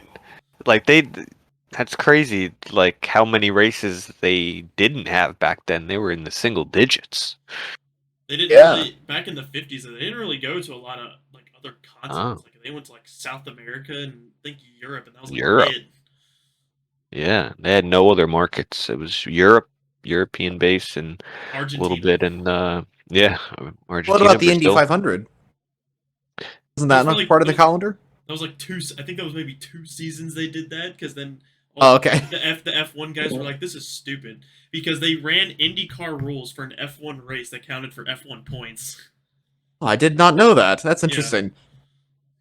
Yeah, he did attempt the Indy 500 in 1958, but failed to qualify. It's quite interesting. I did not know that. Mm-hmm. There's a whole video about it on YouTube. Watch it. It's hilarious.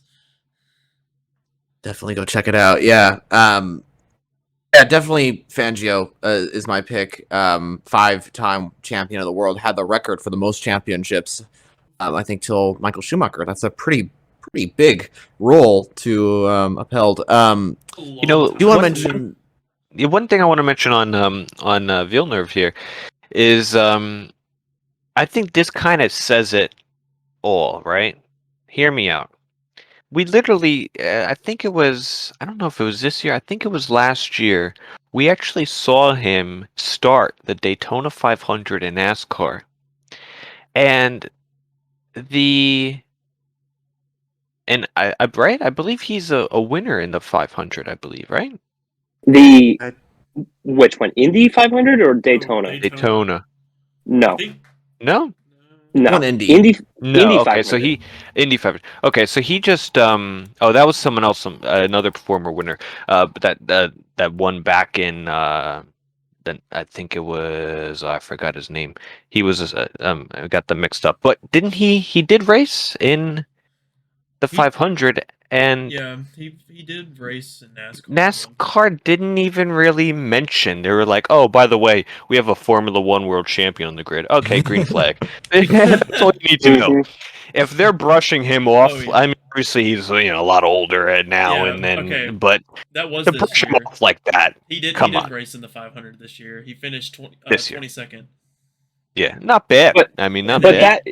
that car was not good either. The car that he was racing in. Team Hesselberg. Absolutely not.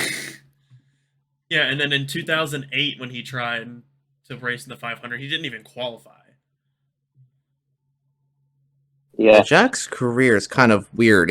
He won the world championship, and I think a lot of people do forget that he is a world champion. As Freeze mentioned, like NASCAR didn't even mention him really. I think He won it's in kind of what, weird. It's like 97? 97. Yeah, Williams had a competitive car then. That's his second It was season. kind of a yeah, definitely. If you look at other motorsports, though, he has been in NASCAR, as you mentioned, but he also raced at the 24 Hours of Le Mans in 2007 and 2008, even finishing second overall with the Peugeot team. And then he's looking to return to Le Mans with Bicalis Van Wall in the hypercar class with their Le Mans hypercar for 2023. But even when, because I've actually been doing a lot of research on him because they're possibly joining in the hypercar class, and he's the driver that could be racing for them. And a lot of people aren't really excited to see him on the grid. I don't want to say anything bad or something like that, but he hasn't really shown like a lot of like, I don't know, just spirit to race. That I don't know. I don't really know how to explain it, but He's Fangio racing to definitely. race. That's it. He's racing to race. Yeah, that's pretty much it. Yeah, I think he's a good driver. I would say that he's definitely a good driver in F1 and again in Le Mans. I think Fangio is maybe the better driver in this case, but I don't want to say like one driver is bad or whatever. Jack Villeneuve definitely a good driver, but I think Fangio is maybe just a little bit better. I think Villeneuve maybe comes off as like a quiet guy, kind of more reserved. You know, he doesn't really have like the personality Kimi does. And I know Kimi's kind of reserved, but that's his personality. You know, that's why everyone loves him, because he's very reserved. And I do remember in the early 2010s, Villeneuve, he made some starts in NASCAR's second highest series, which at the time was called the Nationwide Series. And he did get a lot of attention, like media attention. I think it did help that some of the races he ran was up in Montreal, back when NASCAR ran in Montreal. And there was actually a few races he came really close to winning. So he did get his juju in NASCAR back then. Like, they gave him attention. But yeah, it's really weird how he does not get much attention, because not just NASCAR, but like he's raced in Stock Car Brazil. He's raced in V8 supercars. He's raced in Formula E. I mean, this dude has been everywhere, and I just feel like people act like he doesn't even exist. Especially as a 1997 Formula One world champion. That's a pretty Right. big title to have. Yeah. Very surprising. So this one, I mean, got different next? eras, but I think it's kind of a no-brainer. Mika Hakkinen and Phil Hill. Phil Hill. Who? Yeah. I was looking him up, but I did actually know who he was. He yeah, it's I think overwhelmingly this should be Hakkinen here. He's got two champions over Hill's one, and I think the interesting thing to note is just how many less wins. He only has 3 wins to that. And I don't know if they all came in that championship winning season, but I would assume so. I would assume so as well. And Hakkinen, as far as Finland, he did get overtaken by Kimi when he got that last win at Coda, as far as who had the most wins out of Finland, and he's number 2 with 20. But I think when you look at Hakkinen, he had that 2 championships back to back, right? Kind of in between and before the Schumacher dominance, right? So he had a pretty good era there, kind of in the late 90s. So I think competition-wise, I think I'd go with Hakkinen. Phil Hill raced back a lot earlier, I do believe. I don't know when he won his championship. Let's see. American driver as well. Yeah, first ever American world champion, I do believe. Yep, I think so. And he won it 1961. He won it of Ferrari. One of the other That's probably why Andretti long raced list at of Ferrari drivers. then. Yeah, but I'd go with Mika there. I'd definitely go with Hakkinen as well. Yeah, it is interesting because you kind of mentioned how like he only had 3 wins and he won them all in a short period of time. Well, Haikkinen's kind of the same way. He didn't get his first win until his 7th season in Formula One in 1997, and he only won 1 race that season. It really was a 3-year stretch, 1998 to 2000, where he got most of his wins, and like we said, he got his championships during that time. So, obviously it's Hakkinen, but they're kind of similar to where their success was really only for a short period of time. It is interesting to back see. in that season that Hill won, it was only 8 races that they raced at, and the first race was Monaco in May, and the last race was at Watkins Glen all the way in October. So it was a big stretch of the season for only 8 races. Different times. Definitely, yeah. It is interesting to see, like just the drivers. These Phil Hill, and then you got Mika Hakkinen, 2 completely different type of drivers. Mika Hakkinen, of course, McLaren drivers champion in 98 and 99, I do believe. Definitely has the racing spirit. Finnish driver as well. And I think that move at the Belgian Grand Prix, I think it was in 2000, when he went around a lap car to overtake Michael Schumacher. That was pretty insane. One of the best overtakes, I gotta say, in all of Formula One. Phil Hill he's got some pretty commanding race performances as well. American driver, as we did mention, driver for Ferrari in Formula One, getting that first world championship and only world championship in 1961.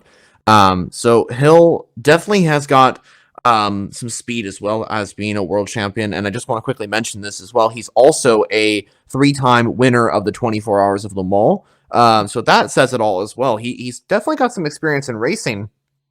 I think Mika Hakkinen's just got that raw speed and just, I don't even know how to really explain it, just driving style that is Mika Hakkinen. Hakkinen is my choice. All right, next one is Jim Clark, who was your 2-time champion, 63 and 65, and Rindt. good thing you pronounced it. From Austria, it seems. Now, I'm thinking, is this the only champion from Austria? I think so. Yes, I do believe so. I would assume. Yeah. And he Wait, won it no, back Niki in Lauda. 70? Oh, okay. I didn't know He he did was race under Austrian flags. Yeah. But what was he more first? Wasn't he more Niki Lauda, wasn't? Let's see. You guys could. I'm just Googling. Alrighty. These two actually raced together for 41 races. And Jim Clark Interesting. absolutely dominated him. 462 points to 163, 15 wins to 0 wins, 17 podiums to 5 podiums, 20 poles to 2. Yeah, Jim Clark. Just based on head-to-head. The interesting, like a nice guy. The thing with both of these guys too is that they were both killed in racing accidents. Actually, Yeah, I was just reading it. Yep, Jim Clark. Yeah, he died in '68, didn't he? In F1. Yep. Another career cut short. Mm. It's just how dangerous it was in the '50s and '60s. Yeah, this is something that I was actually very eager to discuss. I'll briefly discuss this. Jochen Rindt, hopefully I pronounced that correctly. Definitely a good driver. I don't know too much about him. Yeah. But yeah, he's pretty good. I mean, world champion. That kind of says it right there that he's a high profile driver. Jim Clark, though. Jim Clark, what a man. What a dude. He was the type of driver that would be like, if the car broke, he'd be like, I'm just gonna finish. I'll figure it out on the way. I think okay. So Grand Tour with Richard Hammond, James May, and Jeremy Clarkson. They did a very good presentation. Richard did of Jim Clark's Formula One career, and it really opened my eyes to who he was as a person and who he was as a racing driver. If I'm not mistaken, he was driving, and I can't believe this happened. And don't quote me. I may have the facts wrong. The car gear shift broke, and I think it went into like second or third gear. And usually, if you're a Formula One driver, and this was at the beginning of the race, if you're a Formula One driver, you just come into the pits and retire, unfortunately. Jim Clark decided to hold it in third gear the entire race, and he won by like 20 seconds to the next car, which is pretty insane. Staying in, what is it, second or third gear at the time. I think it was like second or third. I don't know exactly. But he decided to carry on. And he was also the type of driver to go to the pits and figure out the problem with the mechanics kind of thing. I think he would go in and kind of help out and try and figure out, okay, this is wrong. Let's try and fix this kind of thing. He would problem solve, and he would try and figure it out himself as well. It's so tragic that he lost his life so early on in his career. I mean, he had a few seasons in Formula One. I think it was like 3 or 4. You guys can mention that a little bit better, I'm sure. Who knows what he could have achieved? And just the type of racing driver, he is that type of driver that I think is just absolutely incredible and does such a great job at just racing in general, but also dealing with the problems at hand, if there is any, and still coming out strong. So Jim Clark is definitely my option. And one of the drivers I would say that is regarded as the top 5 Formula One drivers in history. Statement. Well, we'll see if he gets there. Yeah, Brabham versus Keke Rosberg. Ooh. Father of Nico Rosberg, who we eliminated a little earlier. Got the one championship in 1982 with Ferrari, was it? Williams, I do believe, right? Williams? Maybe Williams? I can't remember. I don't know. I'm just throwing names. It's either there's only so many back then. You got a 50-50 shot. It's either Williams, McLaren, you know what I mean? Let's see when he was. 1982. Ferrari, Keke Rosberg. Yeah. Oh, okay. It's kind of funny that he won it with Ferrari, and his son Nico won it with Mercedes, the two rivals. I wonder who drives what car around in the day-to-day. Yeah, it is. It's quite interesting because, like, you got Graham Hill and Damon Hill, father and son, and then you got Keke Rosberg and Nico Rosberg, father and son, and Yep. both world champions, of course, both pairings. Keke was a pretty good driver, I'd say. Definitely, I would say fearless. There was a time I think he won the Australian Grand Prix in like insane heat. I think it was 85, I would say. Can't remember exactly. At Adelaide, first ever race in Australia. Fun fact there. Jack Brabham, though. Jack Brabham is one of the best drivers. I'd say he's one of the greatest. He's also the only ever Formula One driver to win a world championship driving his own car. Yes. Driving a Brabham car.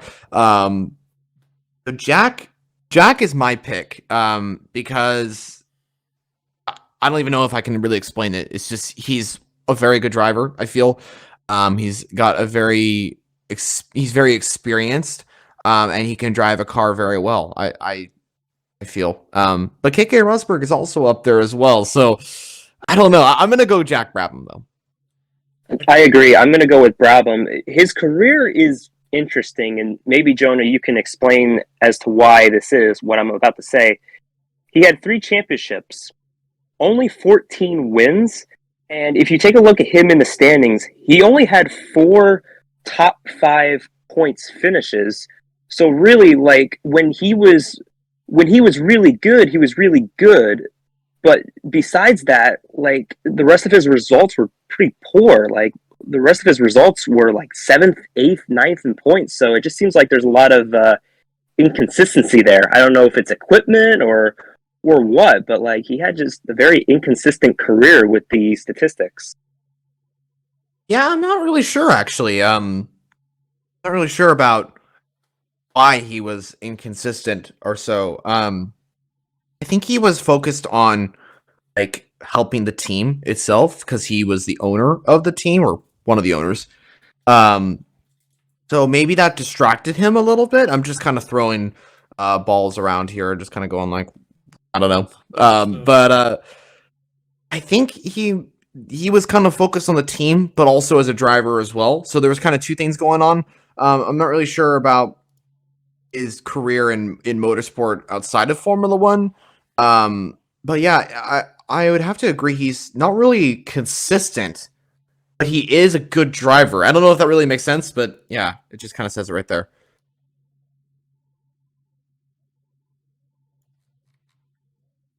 All right, that is the I agree with that.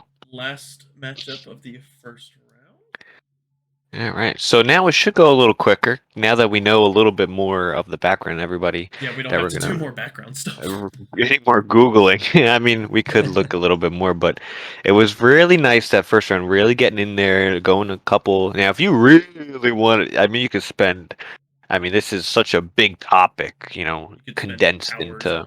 Oh, absolutely. To go through all the like points and stuff throughout time, but.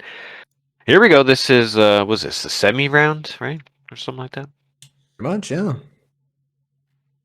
Right? Or is that what it's called? Round It's like I don't know. like the quarter. Okay, go ahead. Let's see what we got. Round of 16 next is the quarterfinals, then the semifinals. Round of 16. I am replacing the image right now. So it should be Michael Schumacher. Oh, did we talk about Verstappen? Yeah, we did. Yeah, we did. So. That's so long ago, dude. I feel like we missed him. No? We've been doing this for 2 hours. I know.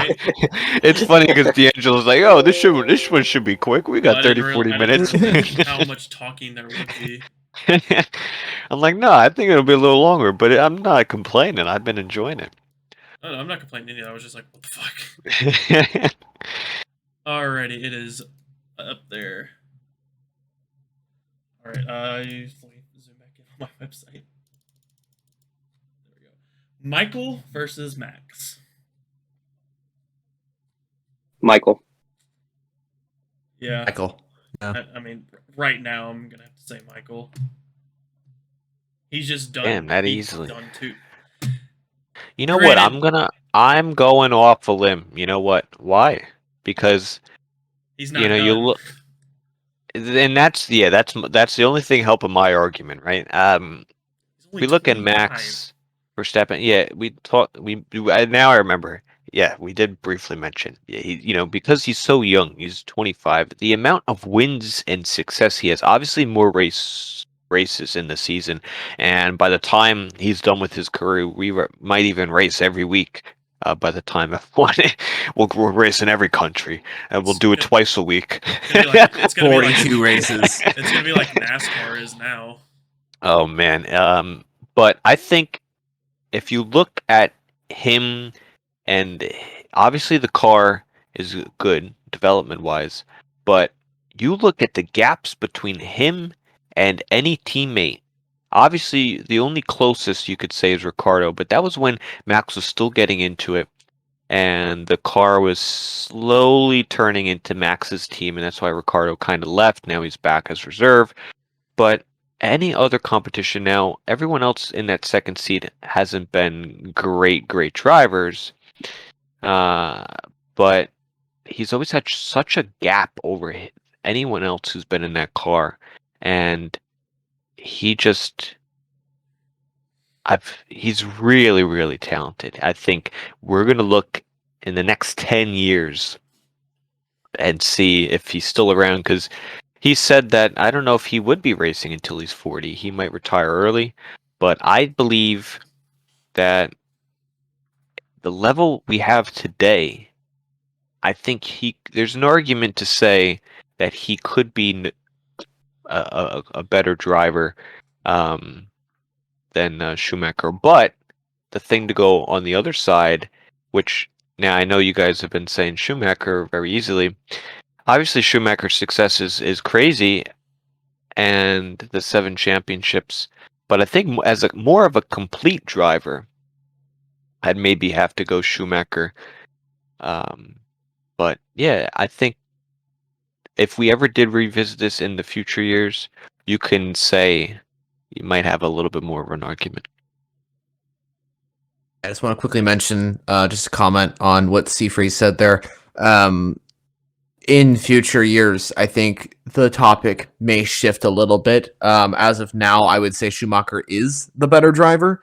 However, he's one of the best drivers of all time, I would say. Definitely top like 8. Top 8, definitely. Yep, I totally agree with that.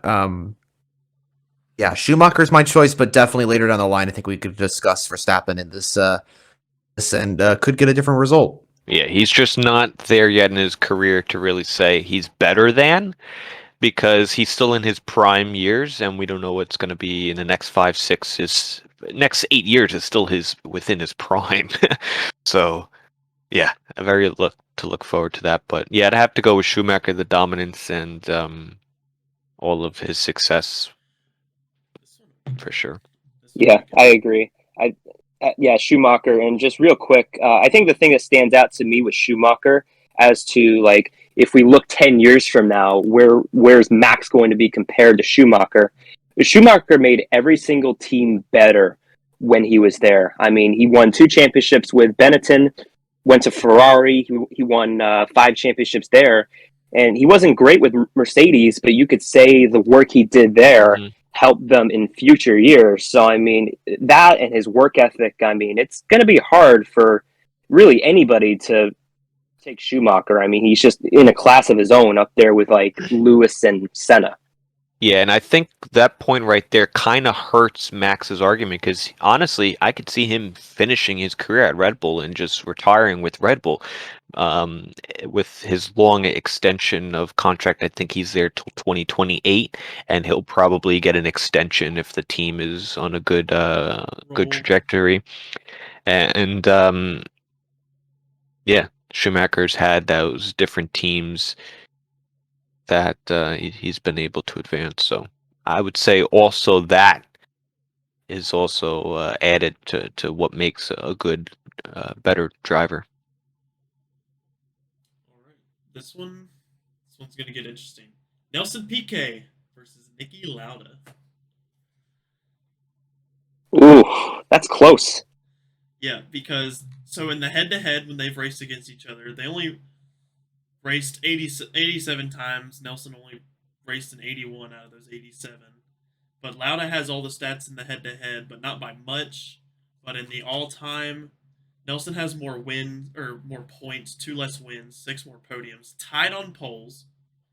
About 32 more races for Nelson, but more points per Grand Prix. And yeah, each have 3 championships. 1 more season for Nelson. Highest podium streak is 9 for Nelson. Niki's is 7. Highest win streak is 3 for Niki and 2 for Nelson. So it's very close.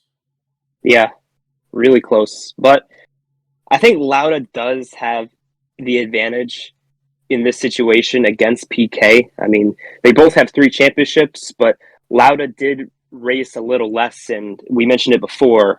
His comeback is one of the best things I think we've ever seen in Formula One, and just being able to come back from that injury and then win a championship in his mid to late 30s. For me, I got to go with Lauda. Yeah, same here. Lauda is the option for me as well. PK is a good driver, but yeah, as Campton mentioned there, he Lauda question.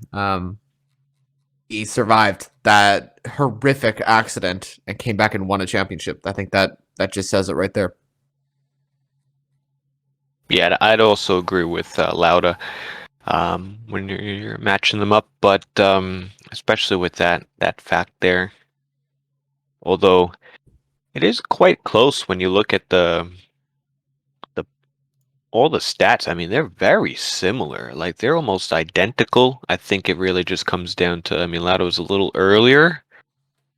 But he did have that determination and that bravery, that fire, I guess is a bad word to Talk about poor sorry. taste. Yeah, but yeah, I'd go Lauda. Alrighty. Alan Prost, Emerson Fittipaldi. I kind of think this is a no-brainer. Yeah, Yeah. I'd go Alan Prost. Prost for sure. I mean, the Don't even need to multi say. champions. Yeah. Don't even. Yep. Next. Yeah. All right. Denny Holmes, Seb. Vettel, yeah. Yeah. Oh, good old Next. Denny Hulme. I remember that He conversation. squeaked by Graham Hill because of the head-to-head, but like stat-wise, Sebastian just destroys him.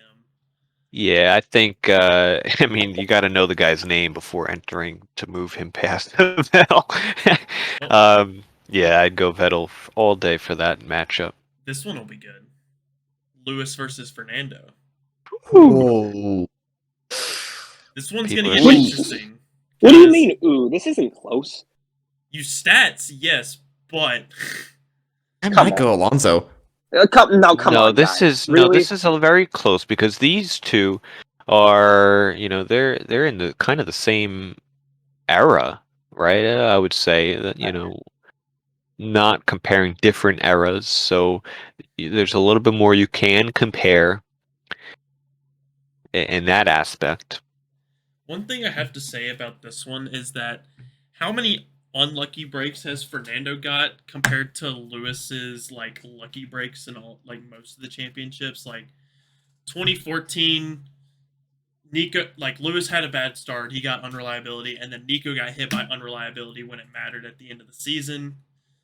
So and then like Fernando, 2012, his car was horseshit and outperformed it, got it within 3 points. Probably should have won the championship, but Seb in Brazil just said spin and like nope, still gonna win. It's a lot closer than you think. No, I mean, well, we were just talking earlier on how Lewis, doesn't make mistakes. I said he's probably the most complete driver we've ever seen, and I think some of that gets hidden by the fact that he's had a great car his whole career. But no, I mean, like Lewis's rookie season, he outperformed Fernando Alonso to the point to where Alonso basically went crazy, to where they had their little rift there in 2007, and it seems like Alonso hasn't let go of that ever since. And also, too, like Alonso's been pretty unlucky with the cars he's been in, but, like we said, like that's kind of on him. If you compare that to Lewis, who made a great decision to go to Mercedes, and that's been his home now ever since. So, I mean, yeah, Alonso, he's got talent, but I think some of the reasons as to why he hasn't won races and championships has been because of him. And, like I said, Lewis's driving ability really has been hidden by the fact he's had a great car. It can be both. You can not only have a great car and have talent, but you can have luck as well. Like it all goes together. But it really shouldn't be close. I'm sorry. Okay, It's so not even two close. things to come back first. So you mentioned two things. So you mentioned as far as it's kind of his fault that he did go to those teams. But if we're talking just driving, you kind of do have to factor in the teams that he was racing for, Alonso, and what Hamilton's racing for as well, right? So obviously there's a lot more wins and success on Hamilton because of the car that he's in. But I don't think the choice that he decided to go or not go dictates if they're a better driver. And then the second point is, you mentioned that Hamilton beat Alonso in Hamilton's rookie season, but I don't think that's a fair comparison just to say as if that driver moves on as far as that driver's the better driver? Because you can go to the last 2 seasons with Sebastian Vettel getting beat with Leclerc in his first season. Now, if we redo this bracket and, Leclerc becomes champion and has less stats or more, does that mean that he would move on over Vettel? And then also with Russell and Hamilton, Russell beating Hamilton in his rookie season. So, interesting stuff. I think I would need to see a little bit more from Alonso personally. I still think it's Hamilton, but if we're going straight racing, like I thought we were doing, like I think we're doing, it's a lot closer than what people would think. Also in 07 too, why Ron Dennis hated Fernando Alonso.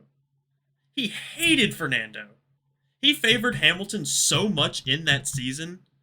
He hated Fernando so much. He only signed Fernando because he won 2 championships in a row in 05 and 06. That is the only reason Ron Dennis signed him.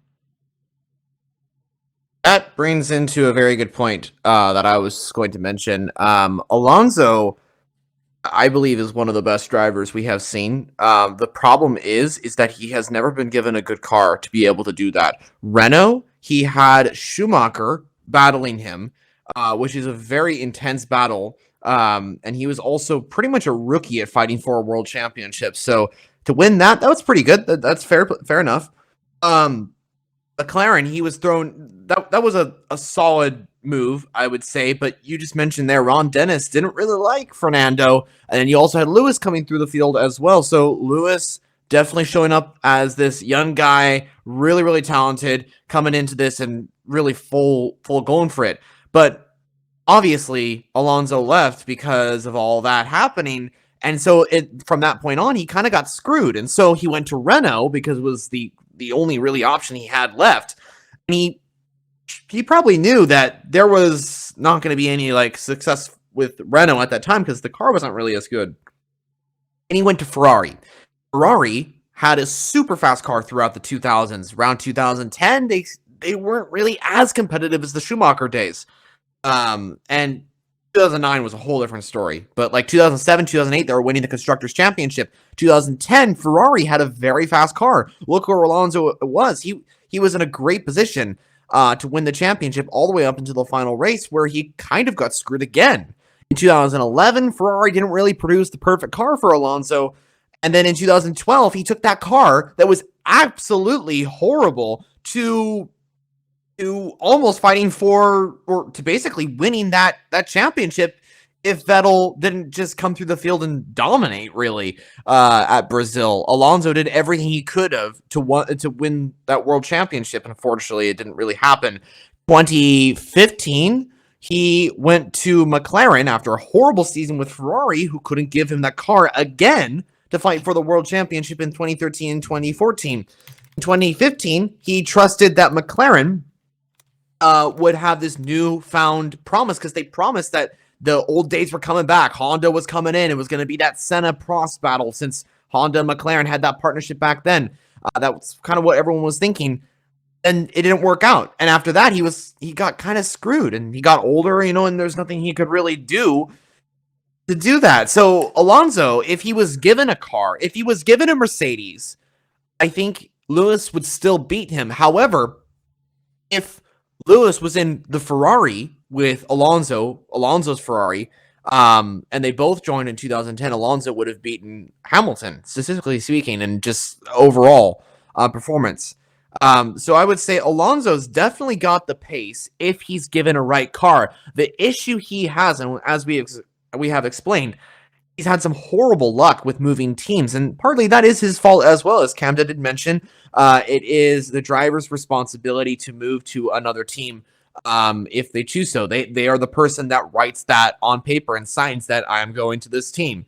But it's hard because he hasn't really been given a car ever since the Renault days to fight for the world championship. He's never really been in that position. So it's hard to say, but Lewis, overall speaking, with the decisions Alonso's made, and also just overall package, looking back at the McLaren days and just overall, Lewis, I think, is the driver I'll pick. Yeah, I mean, I agree with Agree as well. pretty much. No, I agree with pretty much everything there. I do just want to highlight one thing, and this has been brought up by a lot of media, and this is pretty well known. But in 16 seasons that Lewis Hamilton has had, only 3 of those seasons he's been outperformed by his teammate, and this season was one of them, to where George Russell was better. But it is good to know that at the beginning of the season, Lewis was kind of the test dummy for the team. They were trying out a bunch of different stuff, and Lewis has always been a team player to where he still lost. I know, but it was close considering the setbacks that Lewis had, and he didn't win a race this season, but the consistency he had this season, even with those setbacks, he's always been either right there or better than the people he's gone up against. And he's had some pretty damn good teammates. I mean, Rosberg and Jenson Button are both, they're both on this bracket Definitely. for a reason. So How many times did Alonso get beat by his teammate? Do we have that? It's not many, because he never got beat by Massa or he never got beat by his teammate at Ferrari, I don't think. At Although Renault Hamilton had some really good teammates. I Alonso, don't think he got beat at Renault either, because who's not too much. Nelson Piquet Jr. was the Renault driver when he was there in 08 and 09. Yeah, so it would have to be like 2004. His teammate was Truly, I do believe. Yeah, it'd only be then, I think. It's not. I don't many. think he has been. Now let's see. Well, then the Hamilton will beat him, right? So at least one. Hamilton's only been beaten by Russell, I do believe, and Rosberg. And who else? Because no, Camden, you said 3, didn't you? Jensen. there was Jenson as Button, well. just one season though. I think it was 2012. Oh, 12. Forgot about Although that. I mean, that's good company to lose if you're going to lose. That was also That's why he left McLaren after 2012, because McLaren was favoring Jensen. And also, I just want to quickly mention this. McLaren, Lewis had some incredibly bad reliability that season. I think it was Spa when he was Singapore. He was leading the race, retired from the lead because of an engine issue or something like that. Was in contention for the championship at some point, and McLaren just really let him down. That was another reason why he left to Mercedes, because McLaren was just not as good as it was. So I think we're pretty much in agreement. Hamilton will move on, although some could argue it is Alonso. But we'll see. We'll see what he does at Aston Martin. I think, well, one more thing before we move on. I think that Fernando is better at getting literally every last ounce out of the cars he's driven. Like Jonah said, that 2012 Ferrari had no business being in contention for any championship. And he took it to the last race. I mean, he's been in so many different teams too that he's overdriven the car. Hamilton's only been in McLaren and Mercedes, and both Mercedes powered, and he could really fine tune his car to where he can get the maximum. So that would go against him. I would like to see Hamilton in more different machinery, just other than Mercedes. Alonso was in almost the entire grid, really, although he really hasn't seeked the project out fully, and if he was there for a really long time, it just never really worked out. But he did drive the wheels off anything he goes in. So it's hard to say. I think you would need a little bit more success numbers wise to put Alonso ahead of Hamilton, though. That's the only thing. If he had a little bit more, maybe somewhat of like a Seb numbers, or Schumacher's numbers, then you can maybe make something there. Even like Fangio's numbers, just like two or three more championships with like 20 more wins. I think just to add one more thing here, I think Alonso is the type of driver to go like against Vettel or Verstappen. That's an interesting topic right there. Against Hamilton, though, it has to be Hamilton, just over the results he's had and the type of driver that he is as well. It has to be Hamilton. That's a really hard decision. It's a really hard decision, but yeah, it's got to be Hamilton. Alberto Ascari versus Jackie Stewart.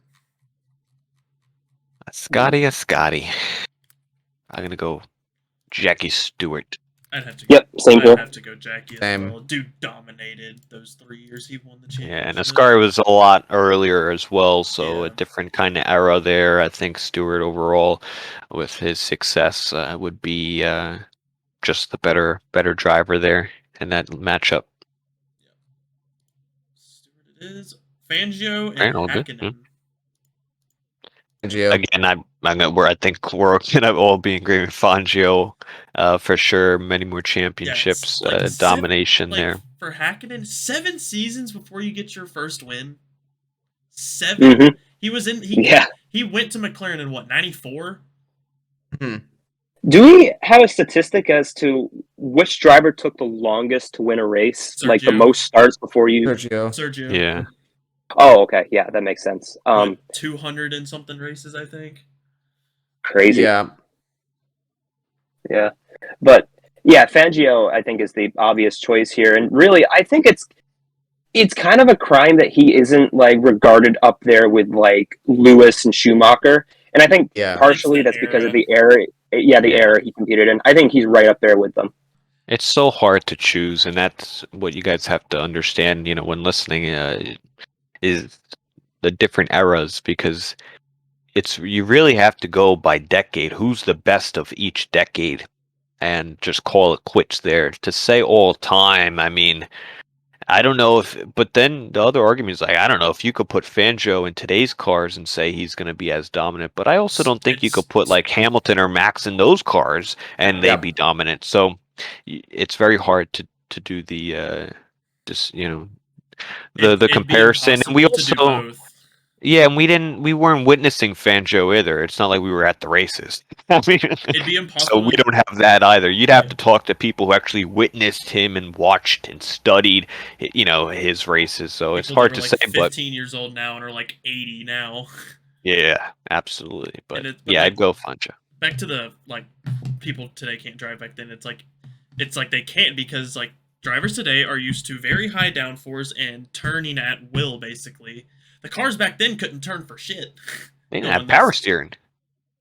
Also, the speeds they're traveling at are completely different. Yeah, I think and that's the thing too, is like, if you put Senna in a car now, he probably wouldn't be up there fighting for wins. He'd be fighting maybe even in the end of the midfield. And then if you put Lewis in a car in there, I think he'd be in the midfield. I don't think he'd be in the front. It's just different eras. And that's what's so interesting about Formula One. That's what's so interesting about this topic as well, is that this is all time. And of course, this is just our opinions on it.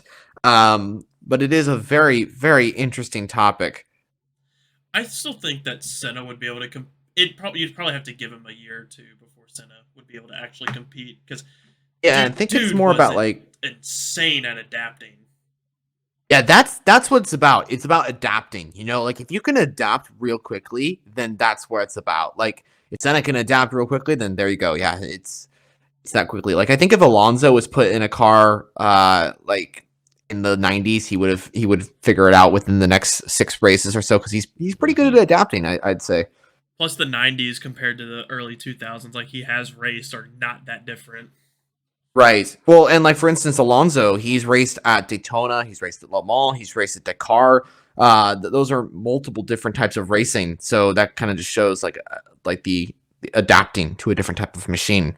And I'm just using Fernando as an example there because it's what came up on my mind. But yeah, anyway. Moving on. Jim Clark, Jack Brabham. Jim Clark. Yep, agreed. Ooh. I'm doing Okay. stats again 'cause I do not I thought Brabham was your guy there, Jonah. I love Brabham, but Clark, different guy, different type of dude. Yeah, and head-to-head, which they've competed, Jim Clark smokes Brabham. 857 to 645 and a 0.3 points, 25 wins to 11, 32 podiums to 20. Yeah, it's got to be Clark. Don't get me wrong. I think Brabham's an excellent driver. I did a ton of research on him when I did a video on the Brabham F1 team. And found that he was a great driver, but Jim Clark, he's just Jim Clark. He's that dude. He's just that dude. All right, get another screenshot. So we're down to the round of 8. Yep, quarterfinals. Gosh, I feel like this is NASCAR. Round of 16, round of 8. Yeah, right. Championship 4. We'll just roll the dice when it comes to the final 2. Who do we have next? Bum bum bum. Let's see. Yep, I Schumacher posted and it. Lauda. Oh, here we go. Bum, bum, bum, bum, bum. Ooh, Michael Schumacher versus Nicky Lauda. Schumacher. I would have to. Yep, Schumacher. Yeah, I think with this one's gonna be hard to say Lauda here.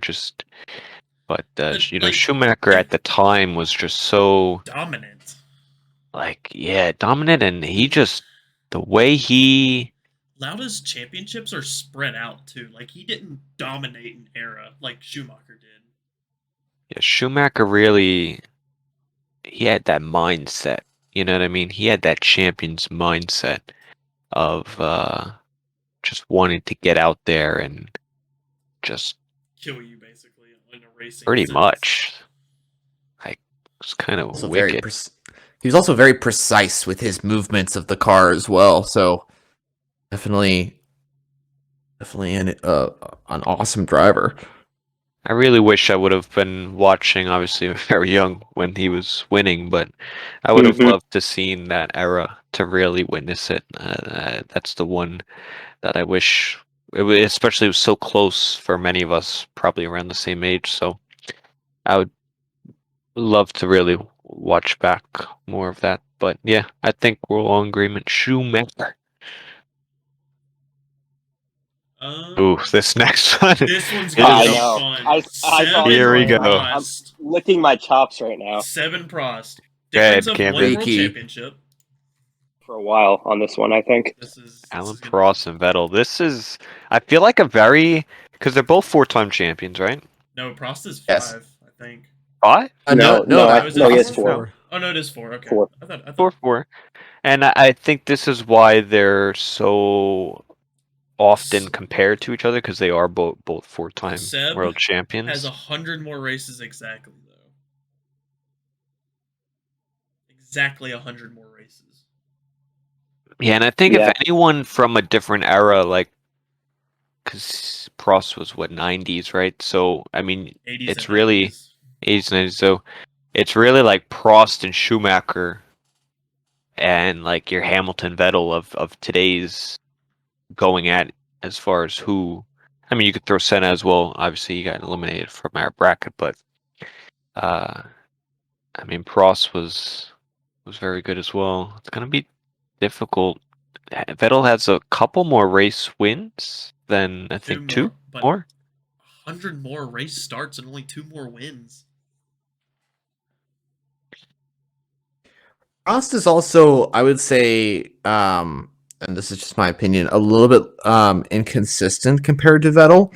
His race victories are not, they're kind of sporadic, and that kind of goes for his championship as well. And that's partly due to his battle with Senna as well.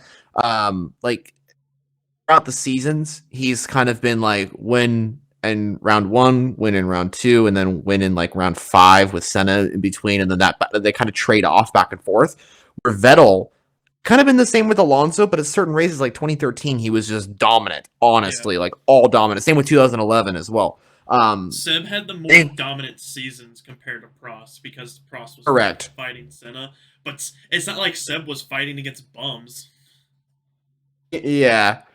Well, I mean, like Prost, he had a pretty dominant season in '93. That was like I'd say his most dominant season in terms of like consistently showing up for consistent winning in polls. Yeah, in terms of the stats and in terms of the driver, and here's the other thing too, is that all of us weren't really like here witnessing, watching Prost at that time, where a lot of us were watching Vettel. And so, like in his Red Bull days, and of course, all of us are watching Vettel now. Like, it's hard to tell exactly what is what. Like, because Prost, different time, of course, different era. We've discussed this many different times. Vettel in the turbo hybrid era, mainly. My answer is personally Sebastian Vettel, just because of his current stats and how many wins he's achieved, how many consistent job he has done. That's also due to the job he's done at Red Bull. But I don't know. It's hard. It's really hard to decipher like who is what. But It's yeah, a my lot more answer is Vettel. competitive than it was in the 80s and 90s too. Definitely, that's a good point. Yep. I Yeah, do this think like could go either way. Go ahead, Cameron. it really could, and I think if you put them like on an all-time ranking, like they might be back to back. You know, like that's just how close it is. You gotta put someone ahead of the other though. Yes, and I am going to put Prost ahead of Vettel. And you know, Jonah's point is interesting, and it's definitely true as to like his success was more spread out compared to Vettel's, to where Vettel won all 4 of his championships in a row.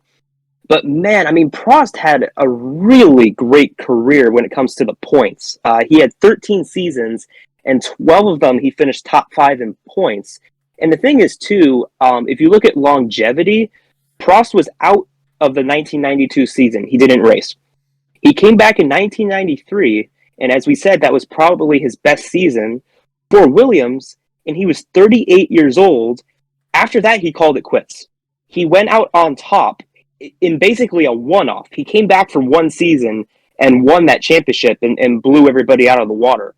And also another thing, too, their wins are pretty close. Prost has 51 and Vettel has 53, but if you look at their pole-to-win ratio, Vettel had 57 poles and Prost only had 33. So more times than not, Prost was able to overtake and get victories, as to where Vettel had more poles than wins. But I'm not saying that as to like Prost blows Vettel out of the water. Like you could go either direction. Like it's really close between the two.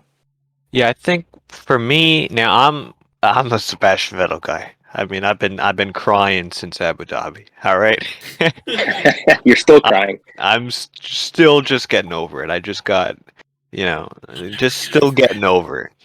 I'm gonna cry at round 1 when he's not there.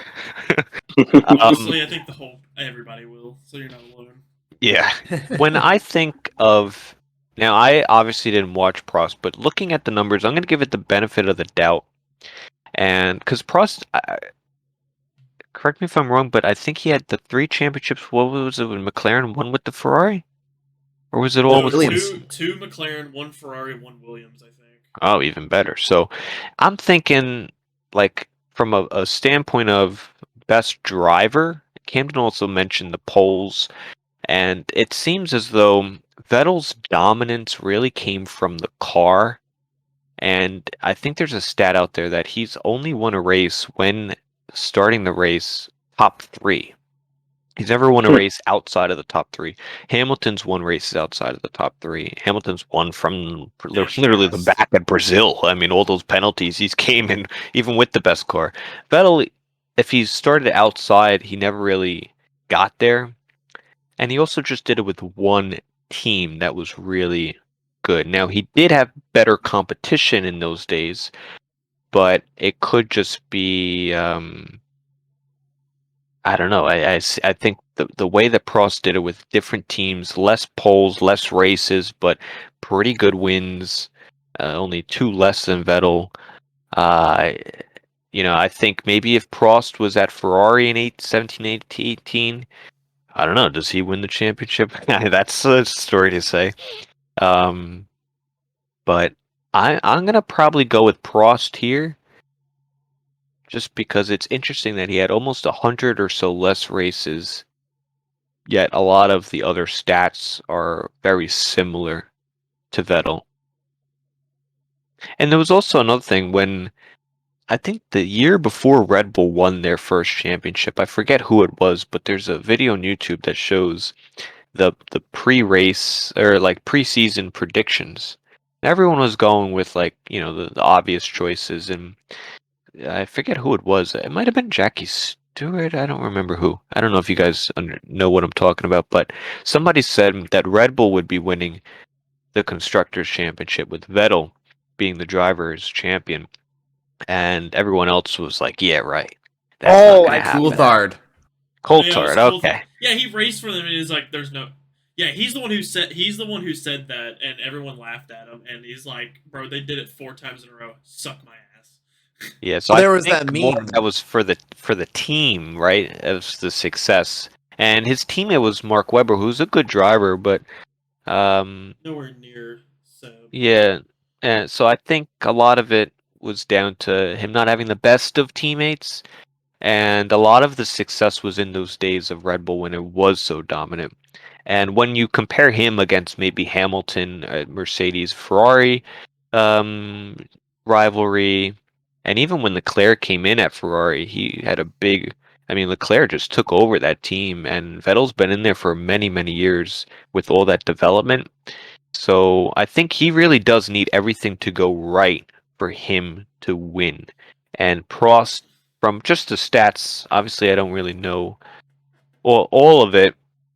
It seems like he's more of an all-around driver, better driver, because he did it with, 3 different teams getting a championship to equal the 4. So I'm gonna go with Prost. I do want to say one thing about the Ferrari stuff with Leclerc. Leclerc was Mattia's guy, so that's why Leclerc came in and just like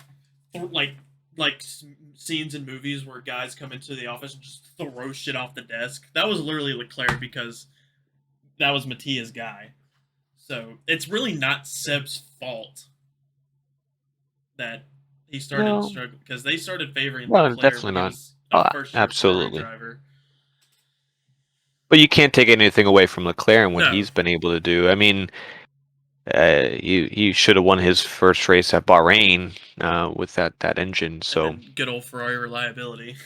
yeah, so it's hard to say, but I don't know. I think I think we have a tie because Jonah, what'd you say? You said Vettel.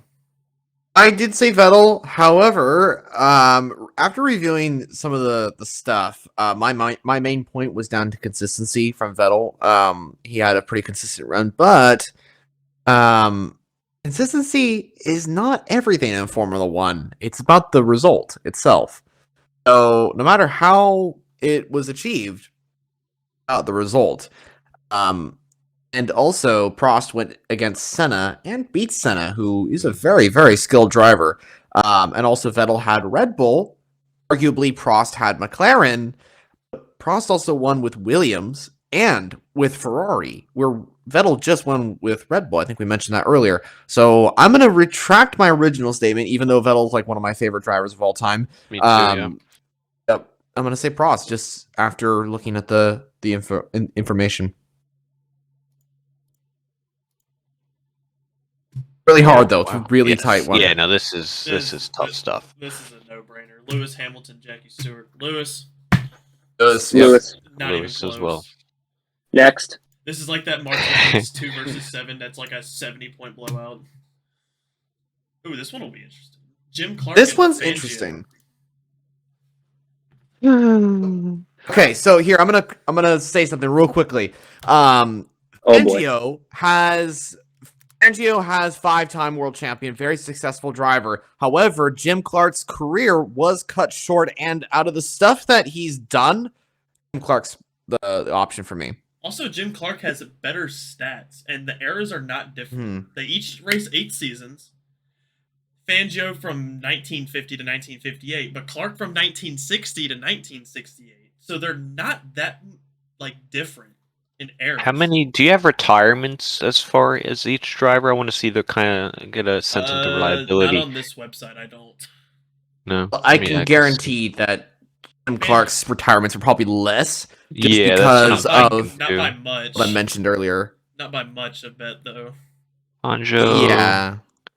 This website's been kind of wrong for me. Oh wow! Wait, there's no way. Well, he only had 51 race starts, Fangio. Yeah, only 51. Jim Clark. Well, obviously, a lot 72. less races. He had only 11 retirements. What? Wow. In that That's era, surprising. really good. For that That's era. because I know why, because when he went to the original Mercedes in 54, that was Yeah, I don't think you're I don't right. think I don't think he retired a race in those 2 seasons, 54 and 55. Oh yeah. Jim Clark has 23 retirements with 72 races from this website, which has been dodgy tonight. I've been noticing. Pretty good. And that Fangio era, had yeah. 30, 51 races with only 11 retirements. So could be a little bit of reliability, but that's an interesting point. I'm pretty sure Fangio's thing without like only 11 is because of his 2 Mercedes seasons. Yeah, he's also with Mercedes, who is like, it's just Mercedes. They're German. They're very, very precise Reliable. with how they're very reliable. Yep. Like If Even back then. if you ever damn. own a Mercedes, they're pretty good cars. it's like they're reliable, but God, they are expensive to upkeep because they're so reliable. Oh yeah. Ooh, this Yeah. is tough. You know, I don't the know. thing. I'd have to do a lot more research to really like. I've known throughout this Well, that okay, so subtract No the more. amount of DNFs from Jim Clark's races and see like how many actual races he finished. Same thing. So Fangio technically raced in 51, but only finished 41. How many did Jim Clark finish then? He started in 72. could How many also races did he mention- participate in? How many did 72. 72 72. minus Jim whatever Clark. DNFs there was. I want to see. 49 he finished? So Yeah, if I you're think doing it was 8 that. more. I think I would take Fangio just because of the championships. That's I- I'm thinking too. I'm also. I don't know. I think Fangio is Sorry. more. This is tough. I would probably go with Fangio just because of. I mean, you look at a lot of other. I mean, and this is a bad argument. You look at a lot of the other F1 drivers, and they're like, "Oh, Fangio back in the day, all this and that." But no one really mentions. I mean, they do, but to Jim Clark versus Fangio, 5 versus what, 2 championships? Yeah. I don't know if you can really. You can't Like, really there make was a no case other that it driver was. at the time that could beat Fangio with those 5, right? I mean, when was the last time we saw 5 championships other than Schumacher? I mean, it was since the beginning. Lewis. Well, then that came after, but Oh, like yeah. since he did it, no one did it until Schumacher in Schumacher. 2000 whatever. So it was No. how many Yeah, extra 2002. years after did it take for someone else to win that many? Obviously, 5 competition. decades. Yeah, Yeah. I mean, I think that's gonna kind of just give me something to say one or It's the like other. But Fangio, Jim Clark finished in 8 more races compared to finished, and only has 1 more win, and 3 less podiums than Fangio does. yeah, I'm gonna I have mean, to go with Fangio here. But I mean, Yeah. these are very close, kind of similar eras too. Yeah, But they're not different. Like they're not very different at all. No, And only not just one that, decade but, like, apart. But Fangio, he won 46% of his races. I mean, Yeah. like, Yeah. you could Yeah. say what era he's in, but, like, that's ridiculous regardless of the era. 69% of podiums. and back then, did Yeah, they that's have? absurd. Do you know if they had 2 cars per team? Because I know before Yeah, they they had did. like They did. 3 or something before they implemented. I think the 3 was kind of a play test car more than anything. Like they would use Yeah. in practice. I'm just trying to Fangio's- see, is there they any still other use- competition? I know there were Is there spare anyone cars. else notable on that grid that would be able to beat Fangio in that era? You know what I mean? Like, was there? Sort of. Yeah. Well, you had Sterling Moss, who was Fangio's Oh, yeah. teammate. I mean, he was pretty fast, actually. He never won a championship, but Right. he was Isn't he pretty like quick. he's like the person who is the most famous for not winning one? Yes, Yeah. Yeah, that's that guy. it's that guy. You know what we should do? We should do a bracket someday of, like, Second all the place drivers who championship didn't win finishers. who didn't win. Yeah, Yes. who's the best one to never win a championship. I would put Rubens. That would be number interesting. 1, bro. Massa. What about Massa, though? Massa's Oh, good man. too, but Rubens like Oh yeah, totally. Well, Lance anyway, It's a good one. definitely should actually. That would be cool. This is a really hard one. It's kind of like the Fernando what was it? 7 Previous Prost. one we did. Yeah, that was it. 7 Prost.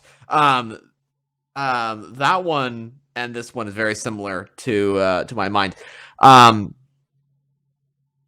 need to do more information on Fangio, I think. But from the current information I know, I still am gonna say Jim Clark just because of what he was able to do on track when the car broke or something like that, and he was able to still win races by like fixing the problem on track and still winning by like the amount of seconds. That presentation that I think it was Top Gear or Grand Tour did really did a great job. I don't know though; it's really hard. So if you guys choose Fangio, that makes total sense with me as well.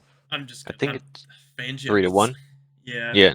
Okay. Well, there we go. All right. Well, here we go. We're getting down to it finally. Final 3. What do we got? Semis. Schumacher versus Prost. This is Schumacher. Woo! Schumacher. I still take Schumacher. Easily. Yep. Really? That quick? Just a breeze of an issue. Look at that. Yeah. Schumacher has what 306 race starts to Prost 2 or 199. Like Schumacher did race a lot longer, but like the way he like there will never be a 5-year stretch like that again. Yep. No chance. I mean, maybe with Verstappen, but yeah. I don't think I think either Mercedes or Ferrari in the next few years will win it. It's just too competitive now, especially with the cost cap. Yeah. Well, Ferrari. It also was quite interesting as well is that Schumacher took that car and that team to the amount of points they got over their next competitor was massive. I think 2003 was the only time where it got like seriously close. It was even like a 15-point gap from Ferrari to like McLaren and BMW Williams. So Ferrari really had the most dominant car. It's arguably the most dominant section of motorsport ever in all motorsports, not just Formula One, of Schumacher's dominance for the 5 straight championships. When Schumacher got to Ferrari, like in '97, they were terrible. Right. He helped that team to be able to get up there. It took 98. He should have won it in 99, but had reliability problems. And then in 2000 they break through, and then 2000, 2001, 2002, 2003, 2004 they wiped 5 straight championships off the board. Yeah, but is this now? Are we talking driver? Or are we talking teams and dominance? You know Well, what I I think mean? it'd be both because Schumacher helped out that team. He was a part of that team. He helped to make that team Ferrari, really, because 96 he joined and worked late with the team. But it was the team that built the car and did the strategy, but it was Schumacher who drove it and drove that car to consistent points. Because if you look at his teammate Rubens Barrichello, who was with him, he barely got any race victories compared to Schumacher. Schumacher was just instant 1, 2, 3, 4, 5, 6, 7 wins just straight off the bat. Same with Benetton. Same thing. He was just consistent through 94 and 95. 94, that car was not as competitive as the Williams, where Benetton with Schumacher, Benetton didn't win the Constructors, but Schumacher won the Drivers' Championship. 95, instant just power of Schumacher's dominance with that car. So while he has been given a good car, he's been able to execute that car in a way to be able to consistently drive it. And isn't that Formula One in general? Because, I mean, if you look at Lewis, he's got a very fast car as well. If you look at Vettel, he's got a very fast car.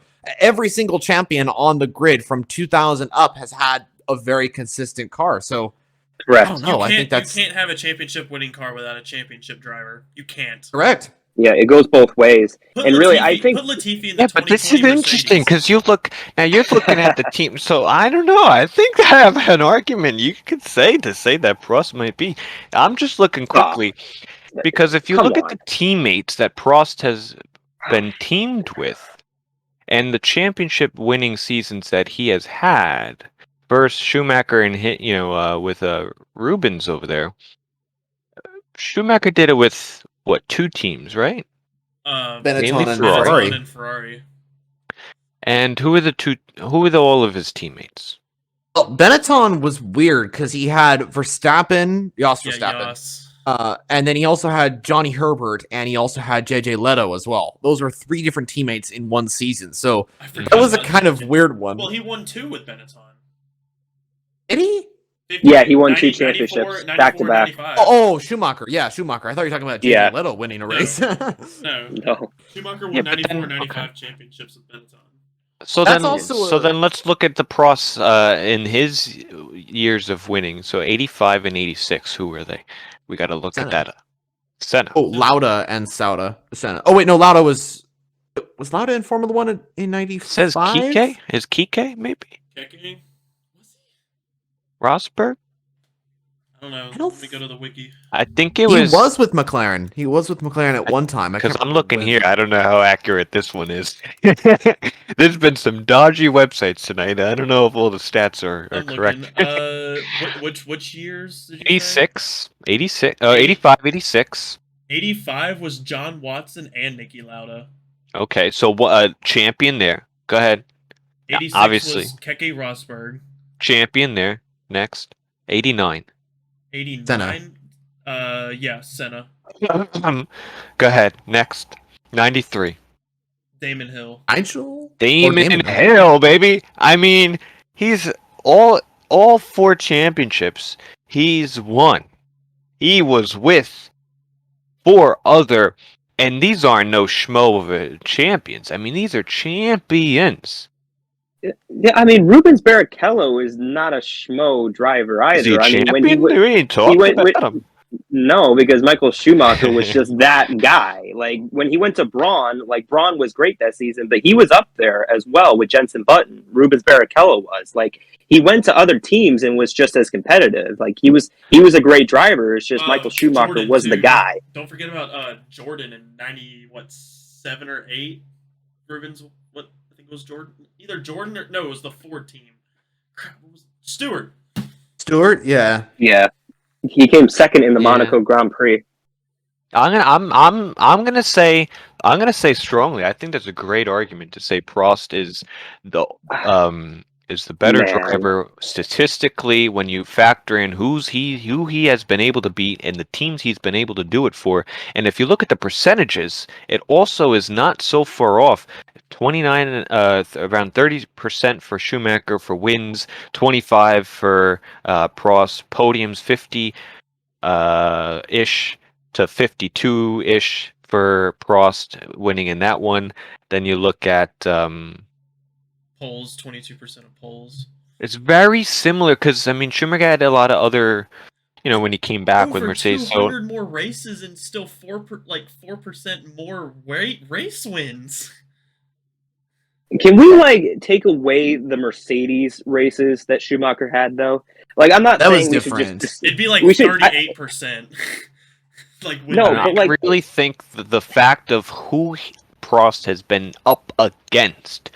I did not know. I looked that up. I'm like, because you mentioned Rubens, and then I look at him, and you name all those champions he's been in, and no matter what part of time they have been in their career. I mean, we were talking earlier about Hamilton being able to beat Alonso 1-for-1 and others drivers and their teammates. We were talking about Vettel and how he wasn't as dominant because he was dominant so much to the fact he had a great car and his teammate was Webber. I mean, Schumacher had a great car and his teammate was Rubens. Webber and Rubens are great drivers. They are Formula 1 drivers, but they're not champions like Prost has been able to get. All 4 championships that he's had, he was up against another champion. I don't know if they were crowned at the time or after the fact. I'd have to look into that. But I think they were I don't from think Damon- all the research we've done tonight. I don't think That's Damon my vote. was. If you guys want to Yeah, go Damon's 3-1 not. against me, that's fine. But I think Prost, I'm looking into this guy, and I No. like him. I like Can we this just do guy. something real pretty quick? good. Seriously, let's just take away the Mercedes years, the last 3 Mercedes years, and really, Michael Schumacher got disqualified from the 1997 championship, and I think that does need to be noted, is that Schumacher was kind of a dirty driver. But if you take away the Mercedes days, I mean, there was not a single full season where he finished outside the top 5 in points. Really, Schumacher, if it weren't for reliability stuff, especially like 2006 with Japan, like Schumacher could have had 10 championships. Like every season, he was there in contention for the championship. And you can say that he had bad teammates, but he got the job done. Every season, he was in contention. He made Benetton better. He made Ferrari better. He wasn't great with Mercedes, but honestly, if he stuck around for a couple more years, right, if he stuck around for a couple more years, I think he could have contended for a championship. Like, he made everybody better and was always, besides those last couple of years where he was out of his prime, he was always the guy for the championship. Also, Another thing as well. Oh, go ahead. Sorry. Also, the regulations from like 2010 to 2013, like in that era, well, it'd be 2010 to 2012. It's like they were so weird. Like you had to hit them perfectly those 3 years. Like you had to have a fast car. That's what Red Bull was able to do. Like they found the holes and they found like Michael everywhere he's been. He qualified P7 on debut after driving what, rally cars or some shit in Spa. I mean, you're looking at the championship. I just wanted to say, I mean, I'm looking here since Prost has gotten into it. Besides his first, it looks like his first season where he drove for Marlboro McLaren, I guess McLaren, and then also BMW. I don't know if that was a different championship. So his first season he finished 16th, but then after that, when he went to Renault, it looks like he was top 5 in the championship for the rest of his career. He also had a shorter career, wasn't it? How many seasons each? 19, 13. How many seasons for each? Schumacher had 19. Prost had 13. All right, so I mean, it's not like Prost was nowhere. I mean, he was top 5 competing. I mean, some could deal with the cars. Well, I mean, Schumacher as well has been up there besides the Mercedes days, so you could take those out. Equal, I don't know. The argument is there. I'm still voting for Prost. I think there's a very strong argument against him, but I mean for him. But I mean, you guys. Pretty sure it's 3-1, Michael though. Jonah, you didn't come over on my side. Nothing. Prost is one of the best drivers of all time, but you got to say Schumacher's. He's one in of the best top as 4. well. God damn it! Well, the thing is too is that Schumacher. I was actually thinking about it over the last pretty much few hours. Schumacher, the last time a driver won, because every driver for the past couple of years has had a competitive car. We can say that has had like the fastest car ever. The last time a driver had a car that wasn't the top level car, Michael Schumacher in 1994 with Benetton. Now, hear me out. Benetton had a fast car. However, Williams had a way faster car than the Benetton. And Damon Hill and who was the other guy that year? It was Senna, but then what happened was I can't remember who replaced Senna after the tragedy in Imola. It was Nigel Mansell. I think it was Nigel Mansell. They've coaxed Mansell out of retirement. Yeah, he came back for a year, or a little bit under a year. 94, but the rest of 94 and 95, I think. Possibly. I think Mansell was at McLaren in 95, but I can't, or maybe he switched teams. I can't remember. Anyway, 94 was truly the last time when it wasn't a car that was like insanely fastest car. You could argue that 2008 McLaren was in the similar boat, but they were in a championship hunt with Ferrari as well. Benetton were slightly in that championship hunt, but I mean, it's both of those years that are kind of up in my mind right now. But Schumacher took that car with a teammate that wasn't as fast, proving that he is one of the best drivers of all time, and took that car to the Drivers' Championship. And of course, the 94 finale was definitely controversial. But you got I mean, F1's 88, 1988. Yep, exactly. Same shit. 89. Yeah, and 89. Yep, with a different car, but still the same track. Same teammates. Yep. Anyway, I think it is 3-1, unfortunately, of course. Yeah. But I don't know. I think if you look into it a little bit more, I don't know. It could possibly be. But no, you have yeah, a very fair point there. We'll go with Schumacher though. Hamilton and Fangio. Hamilton. I'm sorry. Hamilton. Yeah, Hamilton. Yeah, I think modern day there's nothing more consistent, and it's very like it'd be very hard to choose somebody from the very start of F1 to say he's the best, because so many past drivers have come after him, right? So how could you possibly pick him to be the best when hundreds of drivers have come after him and the sport has gotten more competitive? I think at that argument by itself, even statistically, Hamilton would be favored, and I thought we'd kind of get down to these two at the end, but I'm glad we did. We had a lot of close calls.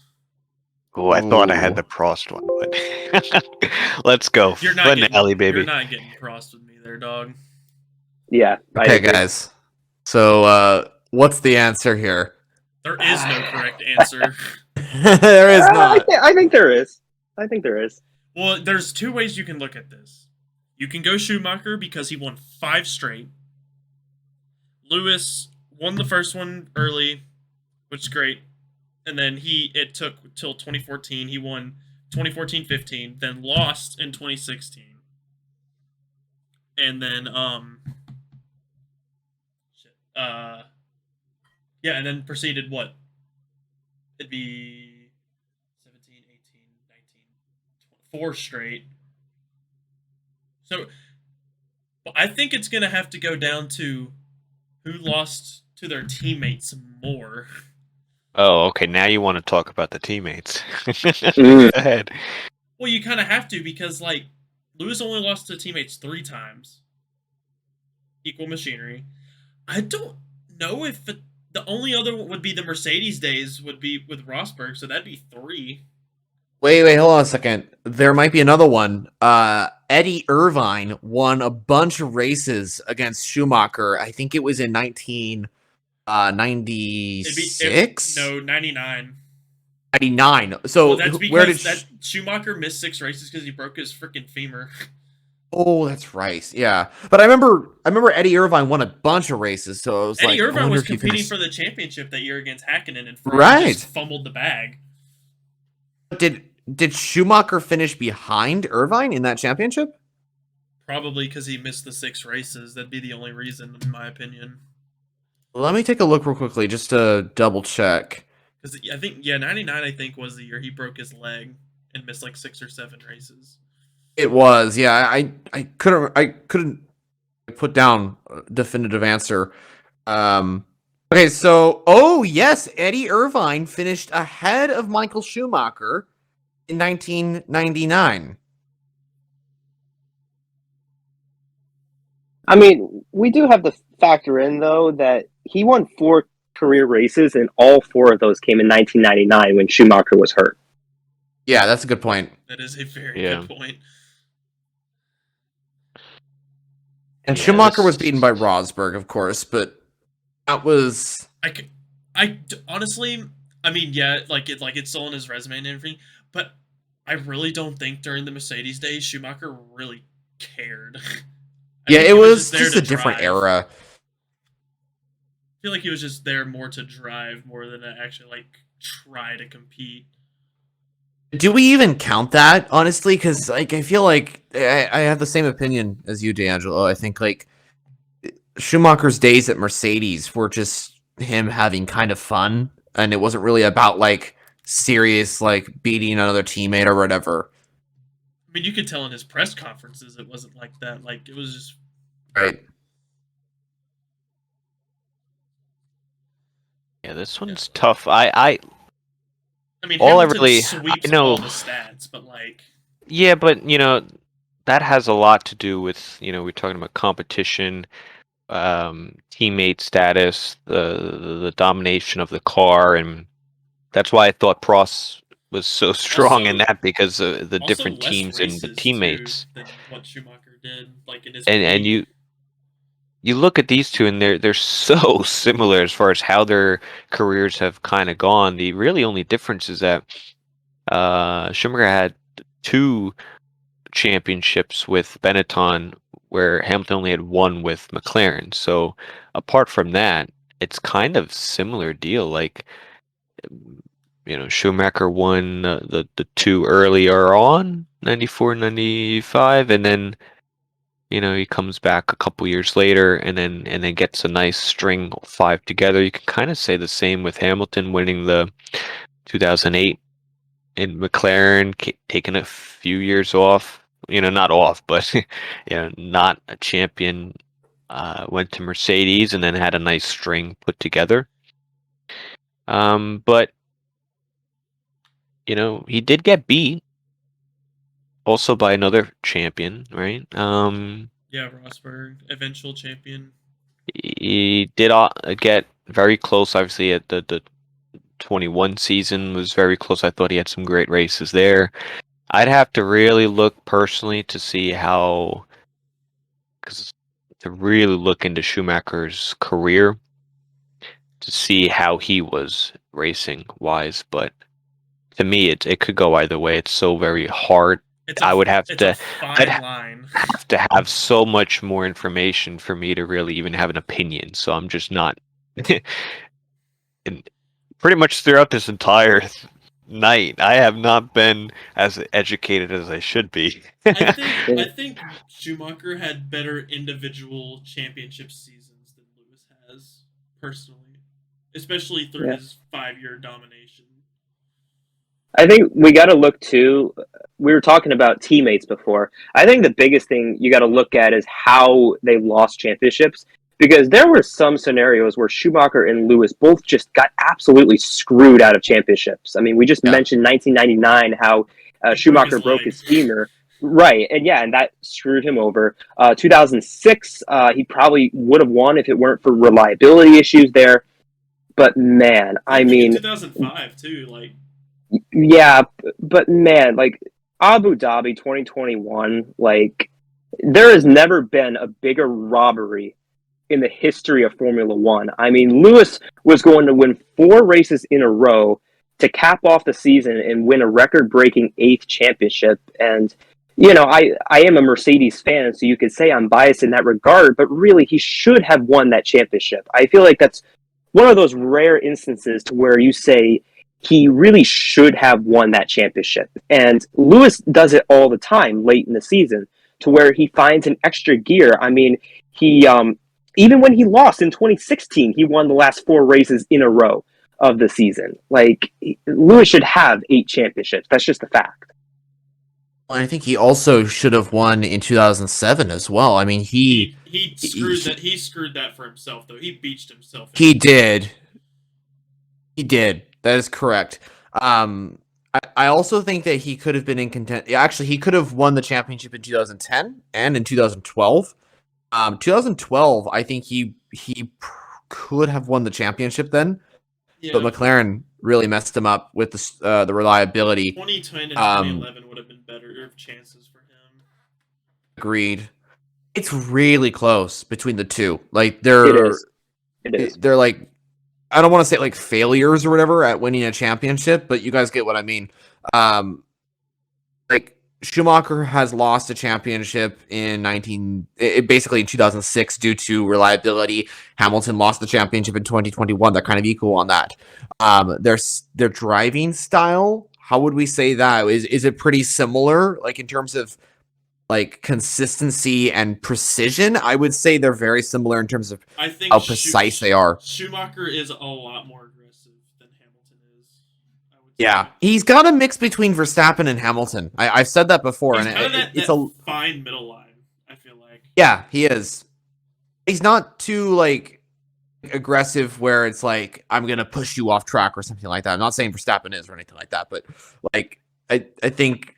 The only time where I've seen like Schumacher like insanely mad, like Verstappen 2018 Brazilian Grand Prix mad, was like that race where he 96. Went and stormed off. What was that? Yeah, it was when he stormed off. I think it was at Spa. I think it was David Coulthard. That was kind of hilarious. Oh yeah, no, that was 2000. That was like his only DNF, and I think like '03 or something. No, something stupid. It was pretty early. No, '98, I think, because that was when Coulthard was in McLaren. Right. I think it was '98.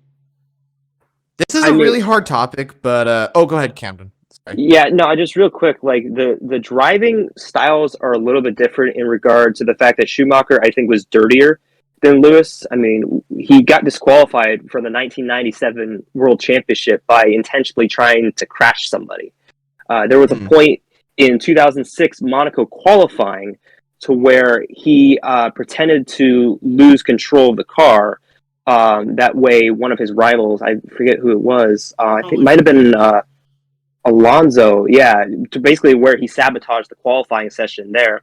You know who I would compare Schumacher to, and I don't want to like go to different motorsports, but really he was so similar to Dale to well, yeah, to Dale Earnhardt. They were both around the same era, and they both had a great work ethic and really did whatever it took to win. But I think Lewis, when it comes to their driving styles, he has an advantage. You know, as of late, there's been a couple of instances to where, like, Fernando Alonso at Spa, there's been a couple of run-ins with Max, but Lewis has never deliberately tried to either sabotage a race or intentionally crash somebody. Yeah. Max I have to agree with that. Aggressive. Yeah, Lewis could. I mean, I don't know. I mean, I'd have to really know more from Schumacher. I feel like if I pick Hamilton, I feel like it's kind of the And then if you no, not dissing, just that I'm biased towards. I know I've watched Hamilton's all of Mercedes career. Really, I haven't really seen more his early days, but I've seen none really of Schumacher. So personally, I could go either way. If you're looking statistically, maybe. Obviously, Hamilton has more. He's raced more. Argued that he's been in better equipment, possibly for more of his seasons. I think Has he though? I mean, we made that teammate analysis earlier on how, like, you know, he really didn't have the best teammates. So, like, did Schumacher, you know, what did that say about his car? Like, how good his car really was? That's a good point. Yeah, I don't know. I'm going to go Lewis on this one. Second that. Oh, D'Angelo. This could be the episode right here. What do you do? Is it me or are you going to end it? Or are you going the other way? No. It's so hard to pick one. Like,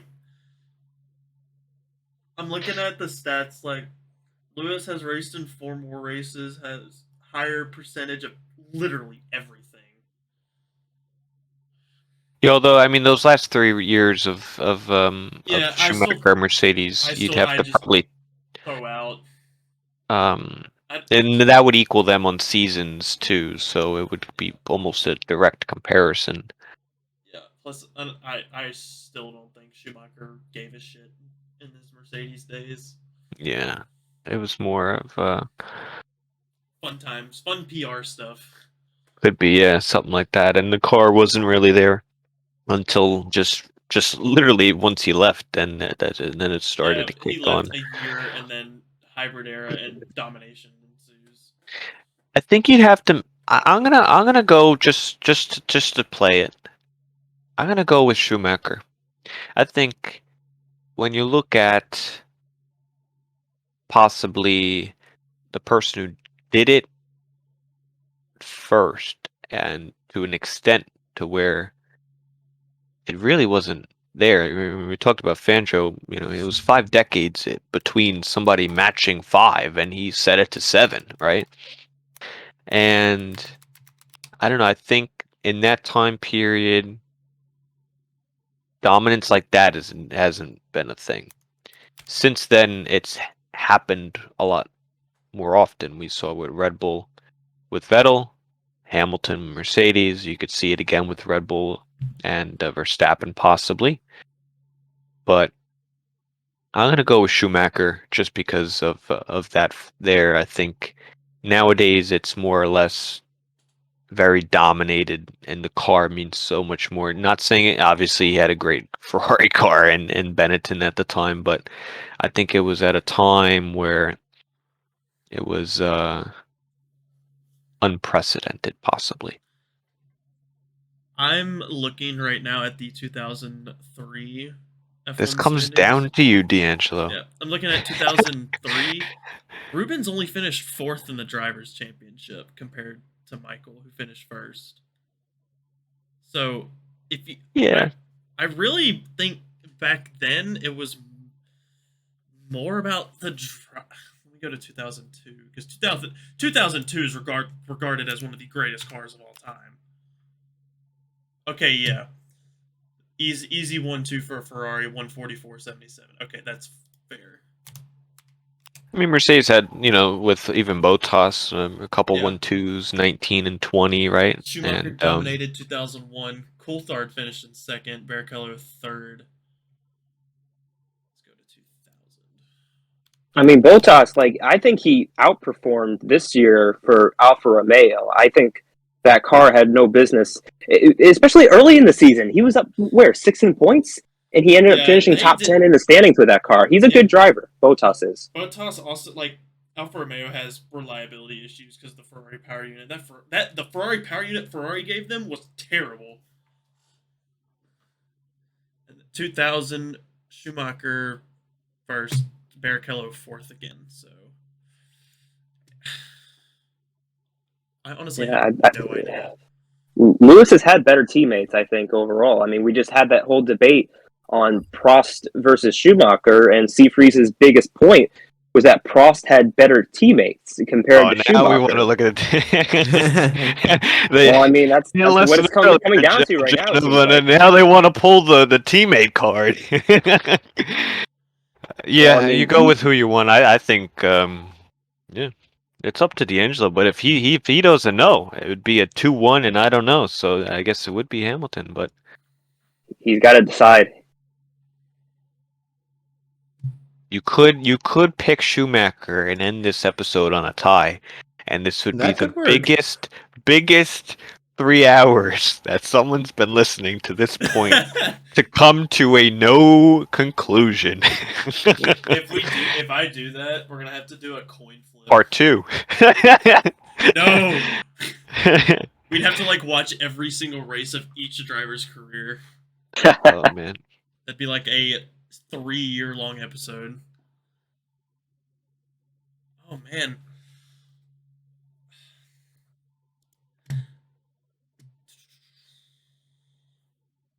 Here, I got an answer for you. You're gonna spell it out with me, okay? I'm not. No. Mercedes bias. Hey, I mean you drove for the team, so Yeah. You did. Didn't you drive for Ferrari at some stage? No, I don't think so. McLaren. McLaren, Red Bull, Alpha. I think it was Sauber when I drove for them still. Renault, Tracing Point. I remember you driving with McLaren. I remember, I think every team except Williams and Ferrari. Oh, and Williams was my car for the longest time. I think I'm just gonna, because same thing with Freeze. I don't know. I think Lewis has had more dominating races than Schumacher has. Obviously Schumacher's had dominating performances, but I think because Lewis has had, Bottas is good, don't get me wrong, but I feel like he's had back of the grid to wins a lot more than Schumacher had. Granted, he didn't really have reliability problems till 05 and 06, but I think I'm just going to go Lewis, honestly. And it officially completes. there we go. No, I agree. The right answer. No, I mean it's so hard to choose. I think a future episode would possibly be better to go by decade, and then kind of get your decade driver or even every 5 years type of driver, and then start to look into it. But I mean, in my era of watching F1, Hamilton's been the best driver I've saw, period. So it's just so hard to say one or the other when I have zero watches of any races from Schumacher. So no, I agree, Hamilton, man. We'll see what he does with the rest of his career, but you know, this is a ever changing topic. But hey, it's been fun. Very It long. really very long. I don't mind it at all. I think it was very enjoyable to look at some of the stats and history of the drivers that maybe we were not so fond of. I need to go get some F1 history books and start reading, because there's a lot I don't know. But I think, Jonah, you added so much to this podcast that I can't thank you enough for joining. I think at the beginning I might have said that we would be here for about an hour-ish or so. I think we Yeah. tripled it, but I have I the appreciate you the for full bracket sticking on in there, screen. and you did a great job by adding all the extra nitbits that you knew. I think really did add to it, and yeah, so there you have it. Finally. Thank you so much for having me, guys. It's been a pleasure to have been on this podcast to talk with you guys on this awesome topic. You know, it's something that we don't really get to talk about a lot. Just go over every single champion. I think like I've never really done something this big, and I'm thankful that you guys allowed me to come in here. I also want to say thank you to all of TCR for just having some of the best racing ever. Like, it's been awesome to race with you guys. I really do enjoy it every single week. I tune in, and yeah, for the past 6 seasons, it's been great to race with you guys and to be a part of something that is just truly special. Can't wait for season 15 as well. It's going to be exciting. I got to start thinking about what car I want. A tick down on what cars I haven't driven for and what cars I do want to drive. I'm waiting for my contract options. Yes. Well, definitely appreciate those nice words, and we're happy to have you here. Hopefully, we'll do it again sometime sooner than I'd say we later. do tracks for the next bracket. All time. Oh, Cool. there's so many things, and for those listening, definitely leave in the comments Suggestions. of the video suggestions for different, especially during the off season. You know, we'd love to do different ideas like this, so leave it down below, and maybe if you haven't been on the podcast and you want to join, also leave it down below or give me a PM and we will do that. But I think that'll do it for this one.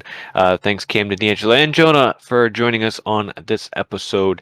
And make sure everybody follows TCR on all socials and join the TCR Discord server, where we are the most active. And until next week, thank you for listening.